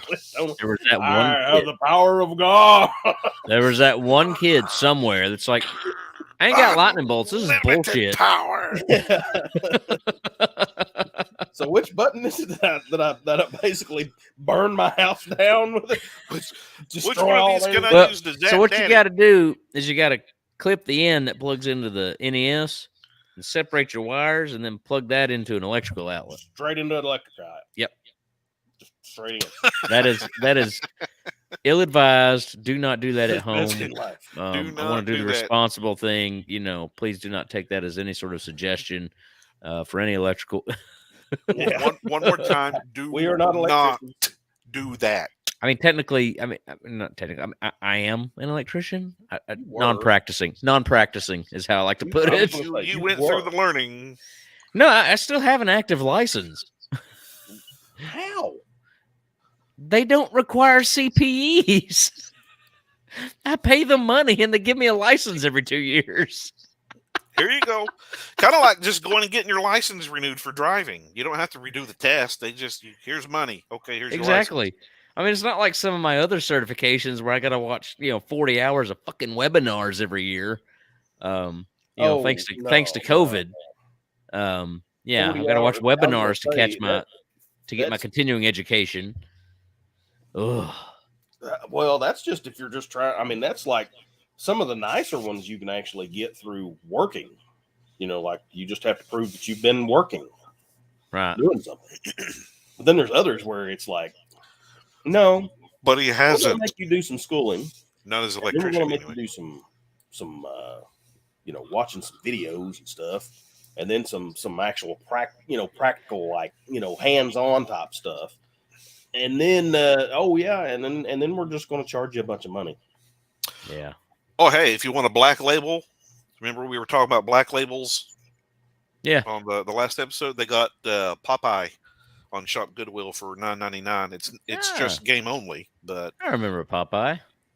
Oh, Popeye. So yeah, it was a black label game. That might be something that I strive to do, is try to find and get the black labels. All the black labels.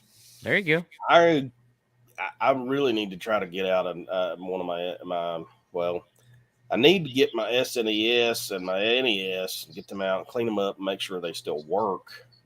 They do. I know they do. The NES may be questionable, I'll be honest. You can blow it in there. Hey, man, my NES has sat in storage for a long time. And even as recently as a few years ago, I popped in Ninja Turtles on a little old old school CRT TV, fired right up. I don't even think I had to blow on it. See, that's a lie. That's an outright dog lie. No, I'm serious. You always right up. I've got a Facebook video testing it. Here was another find. Jockey. Dude, you've got the Game Boy Vision. I can't okay, there it is, Pro M. Yeah, it's RC Pro M, which made an appearance in The Wizard. Mm-hmm.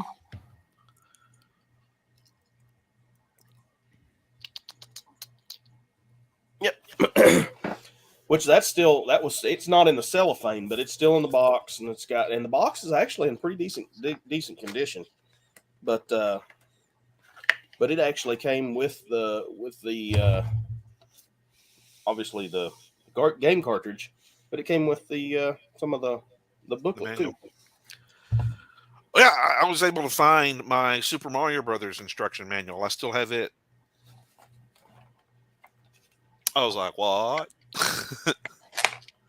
But yeah, I mean that was the thing I was talking about earlier. I would love to play some RC Pro. I would enjoy the crap out of RC Pro-Am, probably more so than I did a lot of other racing games that they had on the Nintendo. I never could get it because the controls are just too loose for me. There was no tightness to the control. There's only one other game that I would play that kind of remind me of one another. In fact, they're probably almost identical games. And that was Rock and Roll Racing. I love Rock and Roll Racing. That was another one that was just like, yeah, good old 8-bit, Black Sabbath or something. It was, man. Yep. Jake lights him up. I just had a sudden thought that we should make some time, set aside some time, and maybe just kind of like travel around the area to different Goodwill shops and see what they have. Well, we're never that lucky. Come on. The Super Mario, I found a Super Mario 3 in the original box that was in, I guess it had gotten, somehow or something, it had gotten wet, like maybe it was in like somebody's storage unit or something along those lines, maybe in a basement or something in a box, but it had gotten wet, and so there was a little bit of water damage, and so the box was a little bowed. But it wasn't like falling apart. It was like it was in as good or as a better shape than the RC Pro-Am box that I got. Okay. But still a little tragic though. Everything in it had the control, or it had the cartridge. It had all the manuals. It had the Nintendo Power, like the big, the poster. The big fold-out poster. It had everything. It even had the styrofoam in the bottom of the box when you put the cartridge in. That's impressive. And yeah, I was just like, see, Lazy has done burn up all the good luck we would have hitting local Goodwill. And got and there's $3. It was $3. Did you get it? Yeah, I got it. Oh yeah, he's had it. I've had that one for a long time. I found that one in one of the Goodwills. See, it could happen again. It could happen again. See, the lightning can strike twice in one spot. I know he found it, but unfortunately, I think the bubble has burst, and word has got out too much on the retro stuff. Not necessarily the value, because some people just think because it's old, it's worth a lot, and we're going to charge a ridiculous amount. And that's not necessarily the case. Yeah. So, yeah.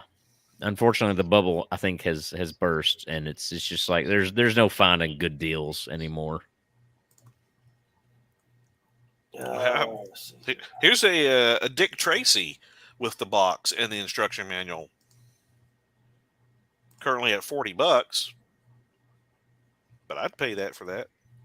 I love the Dick Tracy on the NES. I'd buy that for $1. I'd buy that for $1. I do remember that game. I rented it. I do remember that one. Rented it twice. Dick Tracy? Beat it twice.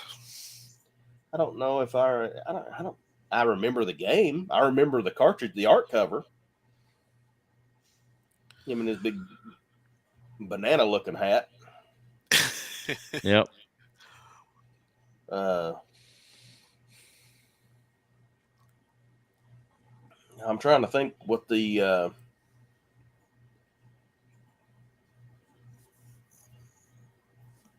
Think faster. I can remember. I remember the game, but I don't think I ever played it. Get there faster. I played it. It had a lot of difficult areas in it. Yeah. But, I mean, I was able to beat it. It's beatable. I didn't have enough time.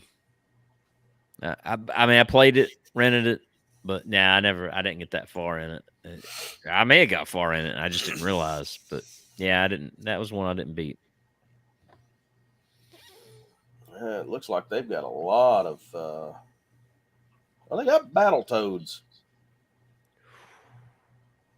Oh, sorry, it's Battletoads Double Dragon. They've got a little got better. Super. Legend of Zelda, the Gray cart, because it's part of the classic series for NES. Yeah. In box, and it's going right now for $40. So it's not the original Run Gold cartridge. But, maybe if it was an original. You know, if it was an original in box, it wouldn't be going for $40.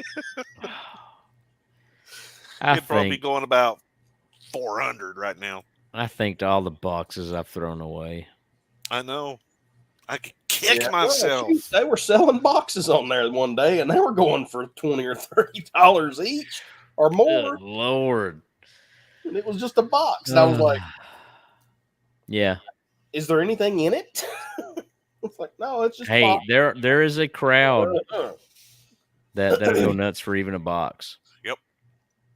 A box or an insert or a page from the instruction manual. Oh no. So I found what you need. Oh. Original. Uh-oh. Nintendo NES Puss in Boots. In a box. I remember that game. It's got the manual and everything with it. I do remember that. It was a rental. Oh no, Michelangelo. Not again, dude. Cowabunga. I do that Cowabunga almost every episode. Yeah, that was a rental. That was a rental. I do remember that game. That's pretty funny. There's a pretty decent list of There's a pretty decent list of like not amazing and probably actually really bad games that I should go through on the NES. Oh golly. You know? Here's the black label. Kung Fu is on there for $18.50. Already have that though. That's respectable. That's not bad. Well, so that opens up. Here's an Earthbound just the cartridge only is $201. Yeah, Earthbound goes for a lot. And so now he's about to show off now because he has Earthbound in the box. You opened that can of worms. Yes. He's holding probably $400 to $500 right now. Don't put that out there. Actually, I think it continues to diminish because of the virtual console and stuff. And honestly, I don't care. Because and the scratch and sniff in the player's guide still has a smell. Does it smell like money? No, it smells like rotten feet and bananas and other assorted flavors in the guide. Other assorted flavors, like rotten feet is a flavor. Who went around and was like, "This smells like rotten feet." Rotten. Here, now we're going to go through the power of smell-o-vision. Does it smell like what? What does it smell like to you? Rotten feet. Well, how do you smell? How do you know what rotten feet smells like? All right. So here's the guide. It's not in amazing condition. Don't get me wrong. As long as it's like I'm not out to sell this. It's been loved. It's been loved. It has sentimental value. That looks good. It looks in pretty dang good condition to me. So here are your flavors or your characters. So you've got fungus. You've got whiff of hot dog. Hold the mustard in your nose. Oh, dig this bucktooth, funky smelling varmint. Slip the monkey a banana. Must be a beaver. Slip the monkey a banana and watch the bad guys split. Burn up the competition in a flash. And the last one here, take a big whiff, get a big prize. So I'm scratching it. Oh no. I think it finally has. It finally died. Hang on. Oh, nope, it hasn't. Ness has some funk to him. Hang on. It's probably Teenager B.O. Yeah, I was going to say it's probably Teenager B.O. The take a big whiff and get a prize is kind of gone. The monkey legit still smells like a banana. Yeah, but bananas are one of those things that you can put a banana smell on something, and I swear to you, it will never leave it. It hasn't left the strategy guide. It's like one of the few smells that you get a hold of, and it will not go away. Well, whatever they injected into this guide is legit. That's the banana stink, and it's still strong. I give them credit. Yeah, I don't care how much that is ever worth. It's a sentimental. It comes from that lost era. Yeah, I'm an Earthbound guy. I do love me some Earthbound. Here's a TMNT 3, the Manhattan Project. $22.96. That sounds about right. I mean, it is not a high fetching game. Not too shabby. But yeah, I mean, and here's the thing: is that all the games that were in the Wizard and that appeared on, in that movie, for the most part, I have either played or have. Mm-hmm. Double Dragon, Ninja Gaiden, Mario 2, Ninja Turtles, Zelda 2, Mega Man 2, Metroid, Contra, and Mario 3. I have. Like right now, in that room, I could go get them. But there were two games in this movie that I didn't hear of. One, of course, was that Dr. Chaos that we talked about earlier. It's like, they made that up. Nope. It exists.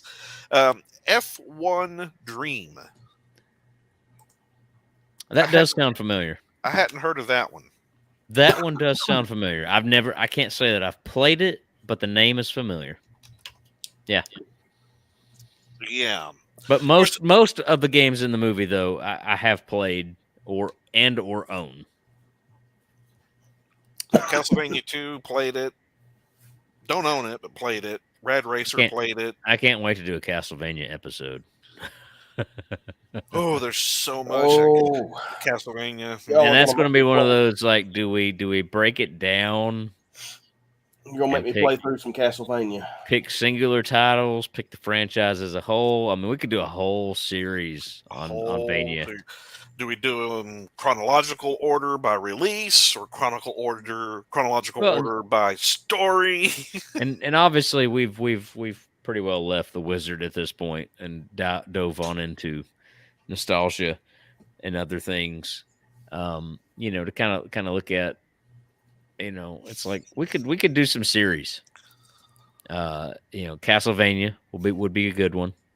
A whole series on those games.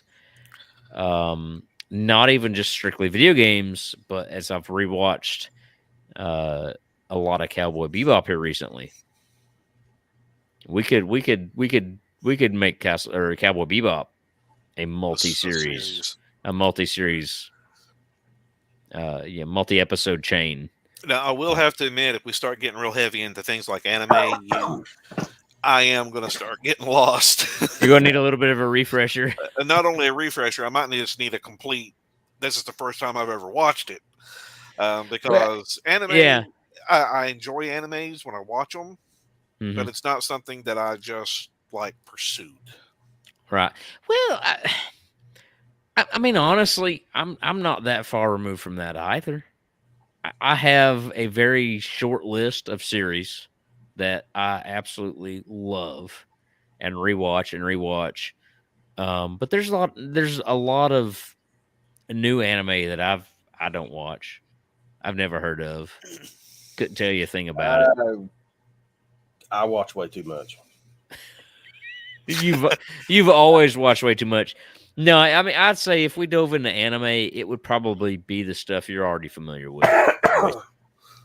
The things that may be considered at this point almost retro anime, retro or amateurish. Yeah. Like, you mentioned anime, Dragon Ball Z. You got a lot of people who are your anime enthusiasts or purists that are like, Dragon Ball Z. Oh, give me a break. Oh, I know a few of them. Which I don't understand the hate I don't either. for Dragon Ball Z or Dragon Ball, for that matter. I don't understand the hate. No. Because who was out there making anime mainstream? Whether they realize it or not, they owe it to Dragon Ball. Because without Dragon Ball, you wouldn't have seen Pokemon. Pokemon, what do you like to play? No, you wouldn't have seen Pokemon over here. You wouldn't have seen Yu-Gi-Oh over here. You wouldn't have seen all those. Dragon Ball was the gateway, and it's funny because there are individuals that loved that gateway anime, Dragon Ball, and now like completely hate on it if you still talk about it. And it's like, I still like it. I still enjoy it. A few of them. And it's what got us into anime. And you want to sit there and hate on it, and it's just like, well, see, I wouldn't have got into Dragon Ball if it hadn't been for you, and now you're hating it, and I'm still carrying on this love of this franchise. I mean, it's like, what is it, Macross Plus and Gundam? Yeah, those two. Gundam Wing was awesome. Gundam Wing was a really good show. I would love to do some more Gundam, but I have got to get you guys educated. All I know because I know there's more Gundam out there than just Gundam Wing. Oh, that's the only one that I'm familiar with. And that's the thing. There's a new one out. It's the Iron-Blooded Orphans. Iron-Blooded Orphans. But that's kind of the tragedy of Gundam. So Gundam Wing was a gateway Gundam anime. And we all caught it on Toonami. But let me just tell you, Gundam Wing is almost the worst of the Gundams. Really? Gundam, oh my God, we got gypped so bad. And don't get me wrong, I worshipped Gundam Wing when it first came out. I loved it. I was like, holy shit, this is awesome. You don't know how much better it gets and is. Because you have these different timelines with Gundam. And Gundam Wing is in one of these like side shoot, like not related. You have like alternate universe almost Gundams is what Gundam Wing is. The core of Gundam is in what's called the Universal Century. And that's where most of your Gundam franchises live. And that is a story. That is an epic story that just wipes the floor with Wing. And that I know I've got to get you guys educated onto the real Gundam, and because seriously, I mean, and I say this as a guy who loved Wing when it came out, and then as I've grown and watched these other franchises, Wing is shit. Now you go hating on it. I'm sorry. And that's the thing. I mean, I still love Wing for what it was and for how it brought me into Gundam. But the depth and emotion of the original Gundam and the stories that follow, it is the Japanese Star Wars. And that actually makes sense to me. Not even having seen it, that makes sense to me. The real Gundam, it is. I've been reading through the original manga, and it is a deep, gut wrenching, really I mean, the thing is, they kind of glorify war in Wing, and it is a little bit of a problem with later Gundam series. But the original Gundam story is actually a very anti-war story. And it's because they put it through the lens of these kids that are forced into the war. And they don't throw their punches. There's some nasty death and life lessons and harsh realities learned, from war that they put in the original Gundam. And then like I said, the later series that come. Are you basically saying don't get attached to any characters?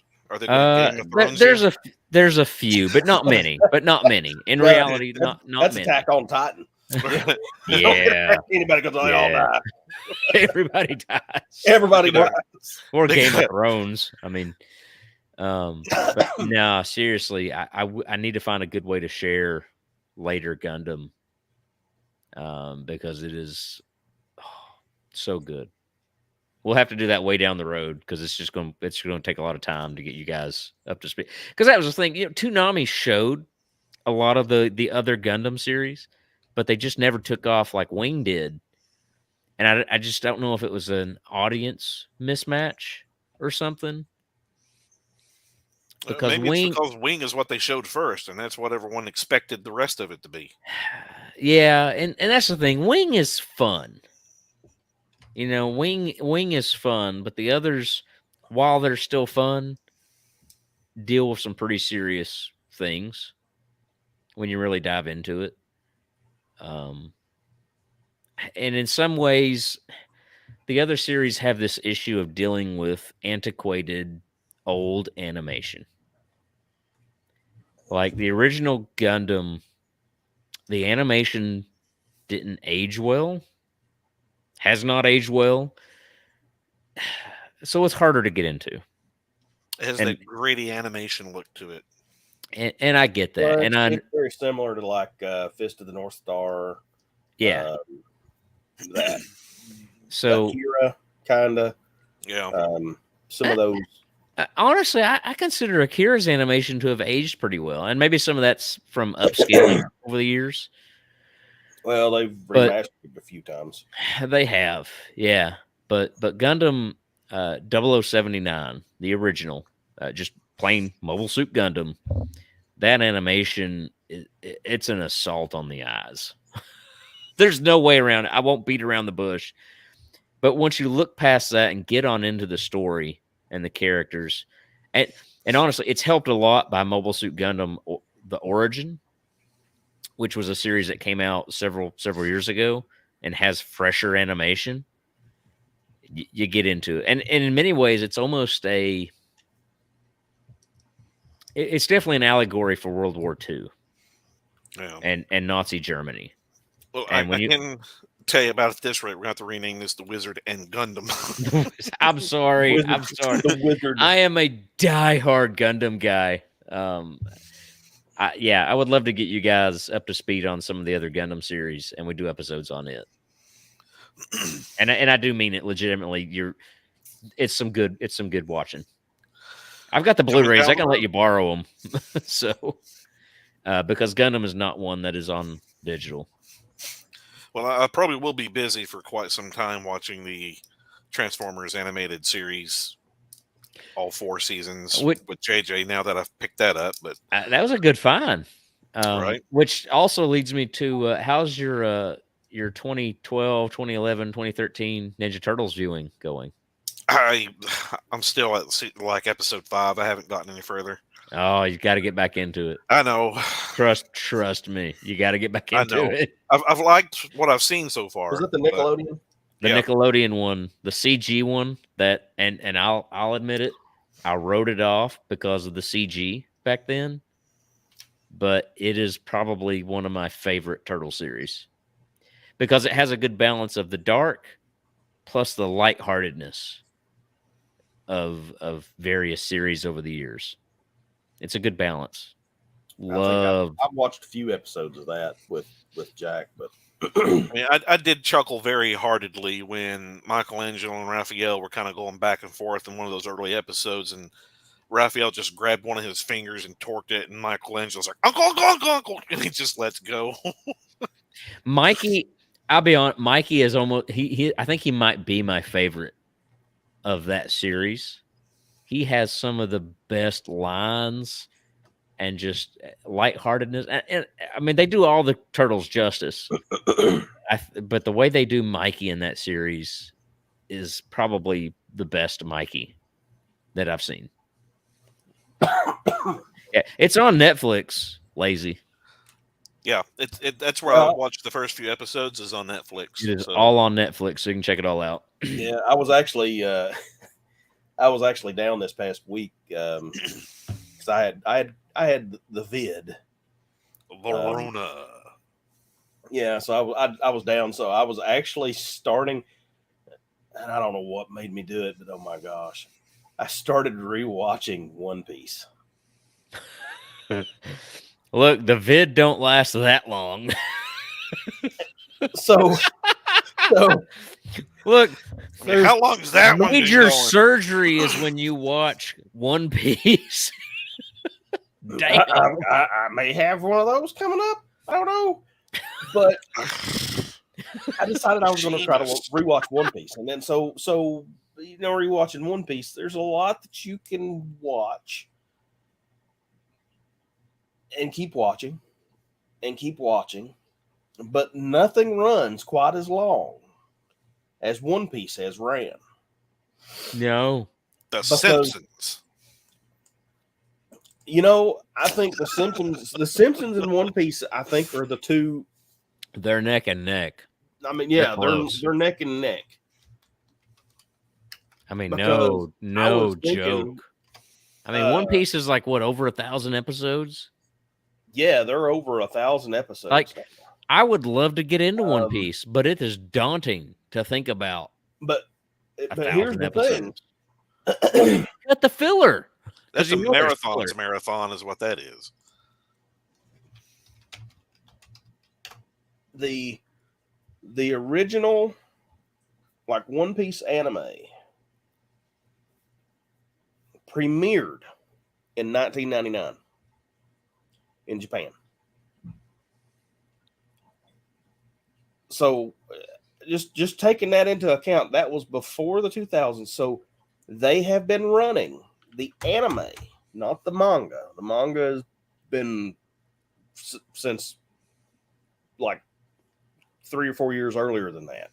So it was I think 97. So it was like a year after I graduated high school. And I sorry to interrupt, but Simpsons number of episodes stands at 728, and One Piece is at 1,026.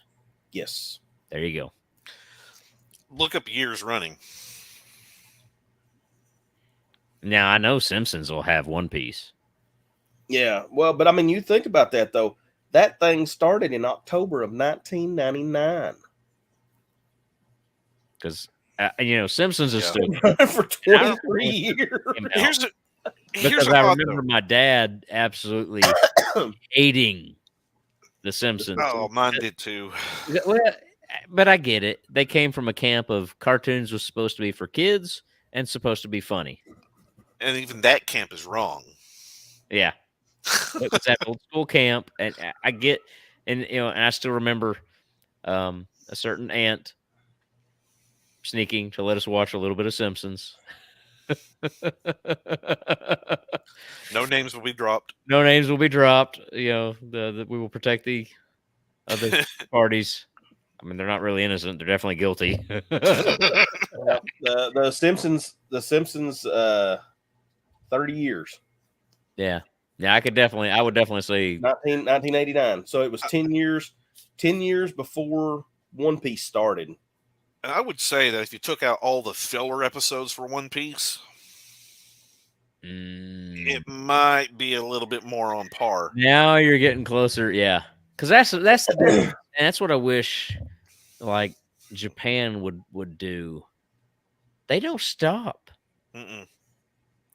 I mean, the only reason filler episodes happen is because they run out of manga material and they got to think of something until it can come out. And yeah, if they would stop traditional like breaks, like U.S.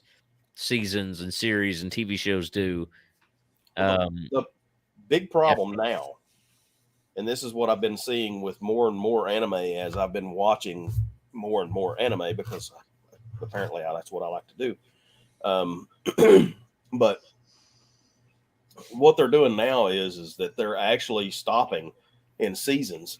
So they do like a 12 episode season or a 13 episode season, and then they just stop.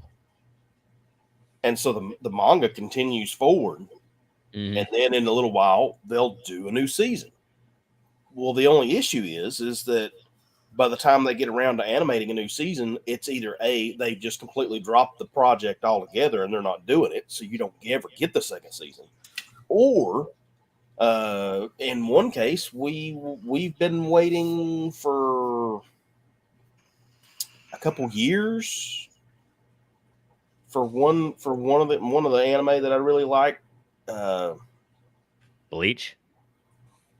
No, not Bleach.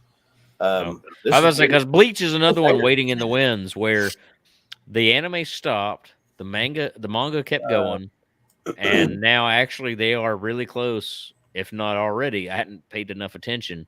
They are actually finally going to animate the final arc of Bleach. Yes. Complete that out. Yeah, that's been a long one waiting in the clouds. And I apologize if you're watching this. We have definitely tangented.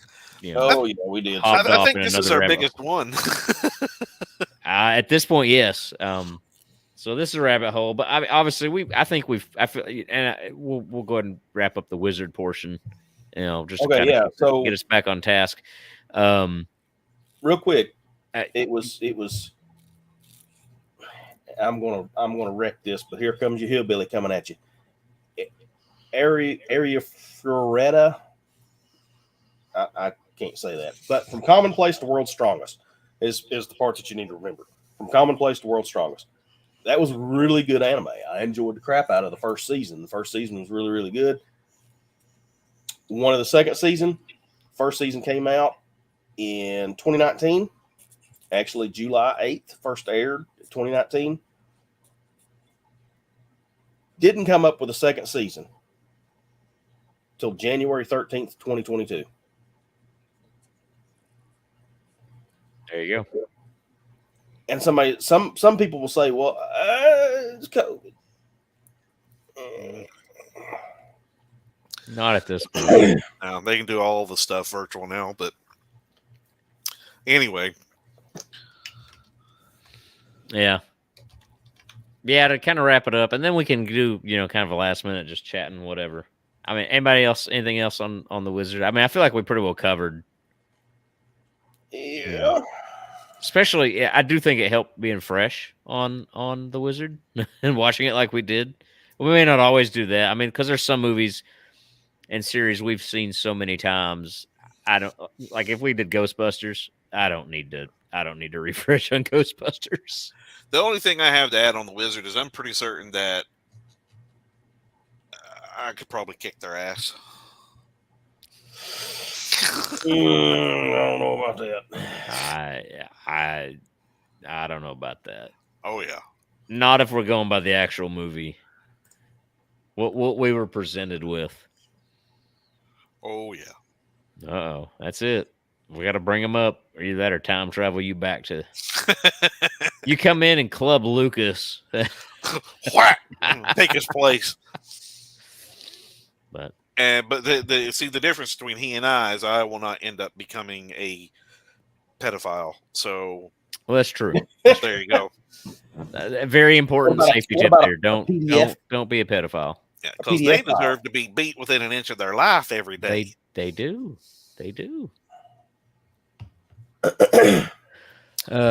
Yeah, no, I think that's it. It's yeah. I don't agree with the overall reviews. Stupid Rotten Tomatoes can go.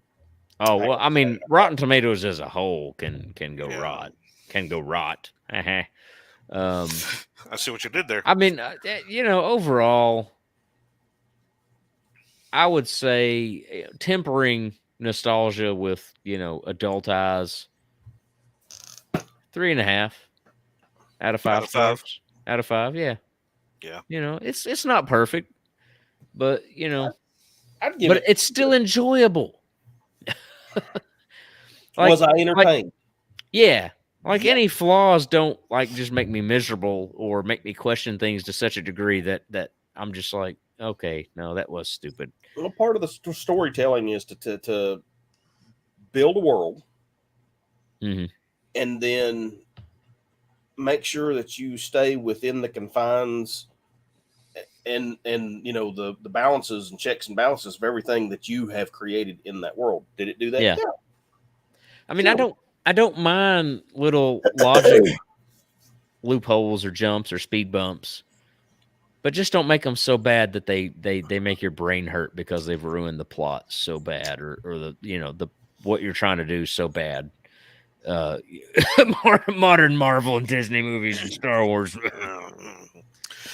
Yeah, and just to put a lid on that whole question of didn't Fred Savage's brother play a character named Corey in Boy Meets World? The answer is yes.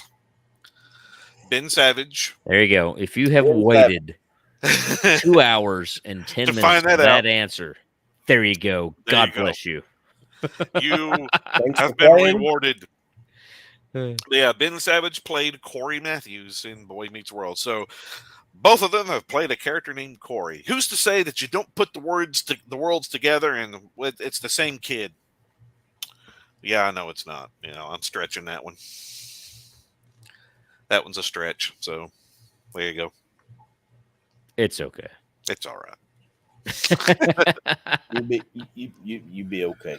I'll be okay. It'll be fine. You'll be okay. Ah, boy, I'll be swell. Uh-oh. There comes the voice. That'll at least get one in. There you go. All right, so that'll wrap up the wizard portion. We have tangents. We enjoy talking. That's all there is to it. I believe this is the longest one yet. Yeah, no kidding.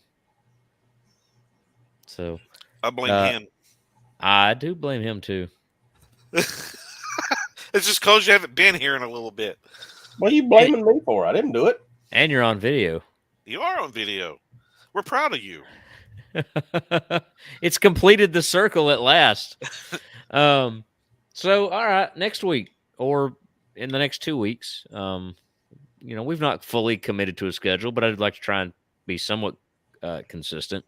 Right. Next episode, what are we thinking? Where are we looking? I'm thinking maybe we could probably take a look at something maybe from the Wizard to keep our segue going. Okay. Because our next one should be a game. We've got quite a few to choose from here on my listing. So you're taking notes. I took notes. I did. I wrote them down as the movie did. Even in professional media. You could always do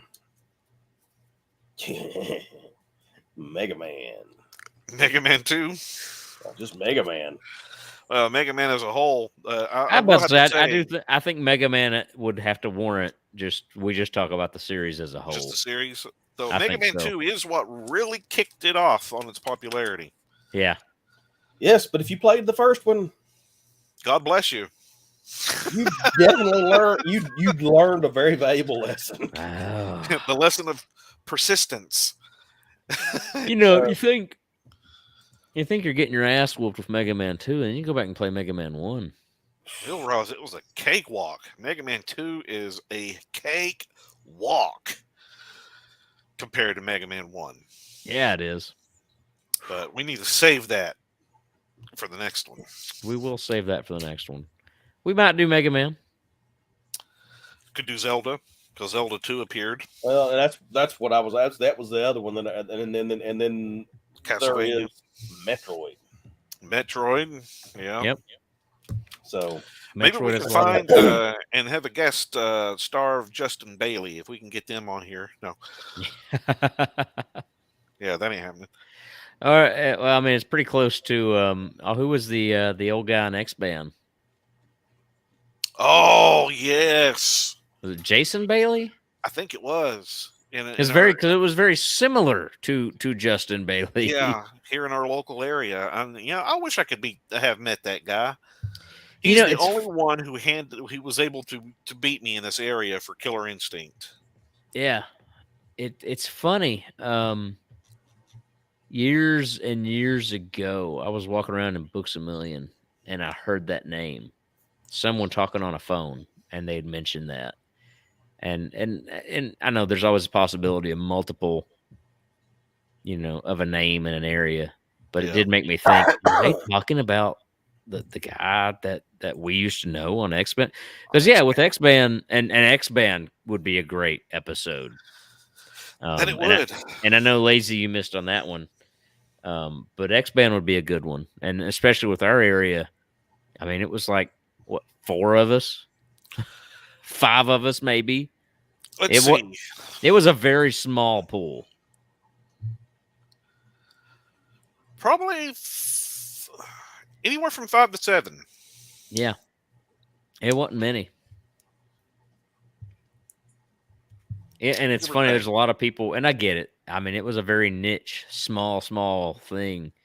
And long distance was still a thing at that time. Long distance was still a thing. Yeah, I mentioned X-Band, and people look at me like, what? And I'm like, I got online and played Super Nintendo games. And they're like, you couldn't do that for Super Nintendo. I was like, but you could. You could. But you could. The thing is what people don't know and understand and realize is that you have X-Band to thank for being able to jump on your Xbox or your PlayStation and play online worldwide right now. It started small in local areas or in national long distance areas. X-Band was on Sega. It was on SNES. It was on the Sega Saturn. They were going to do a Saturn version. Yeah. We were a very small crowd, but So everything has a beginning. Yep. And X-Band is the myth that built the legend. Yeah. And nobody knows about it. Nobody knows about it. I know. Except for the group on Facebook. There's an X-Band group on Facebook I'm a part of, but really, you need to share that to me. I will. I need to see that because X-Band was that initial foray into online gaming. It's called X-Band 411.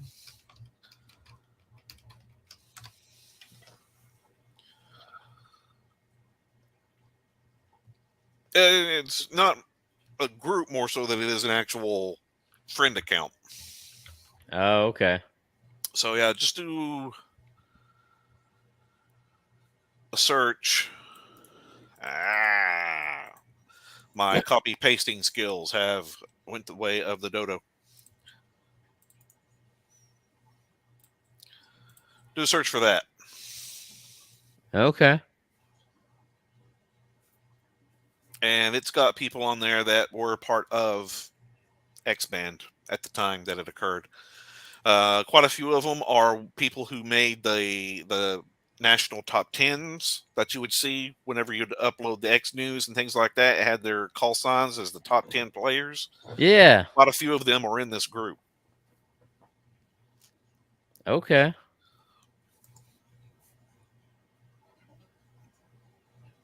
Yeah. Quite a bit of media has been shared too. I'll need to check that out then.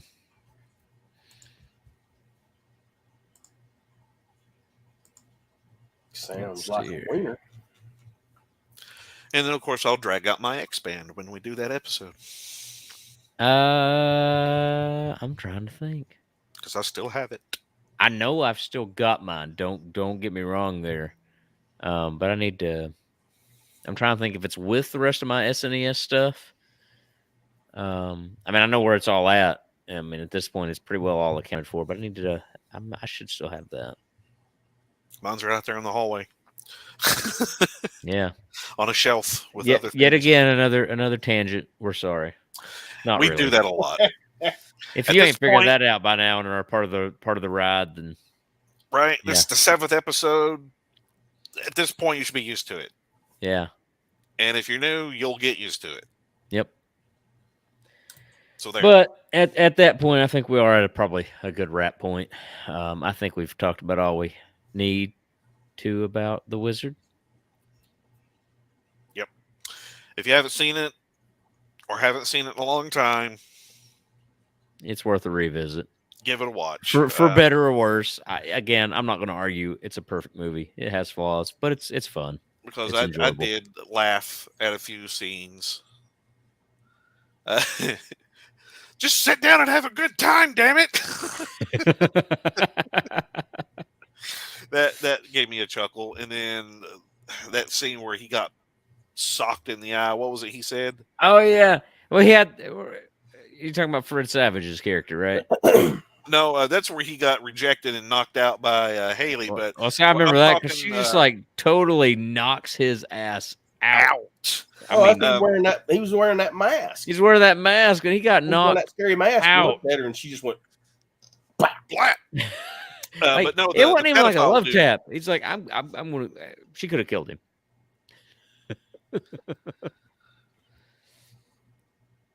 The child finder guy. Oh, yes. There with the truckers. Yeah. I'm trying to find it.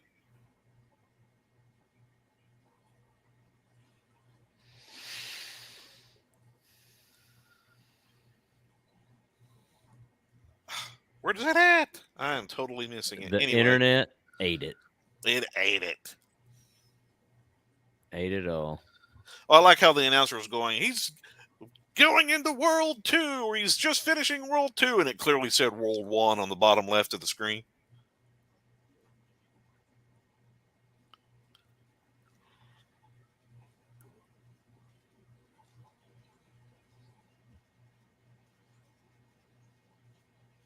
It's here somewhere. There it is. Oh, yeah, guys, let's talk about it. It's very hot. Whack. You just hear it in the background. Where he got socked on that. So, yeah. I laughed at that. It's very hot. But yeah, give it another watch. Sorry. Kind of resurrected it. All good. I get where you were going. So, yeah. Nope. Just, again, more nostalgia, more fun, more childhood memories, more, what this movie was to us growing up.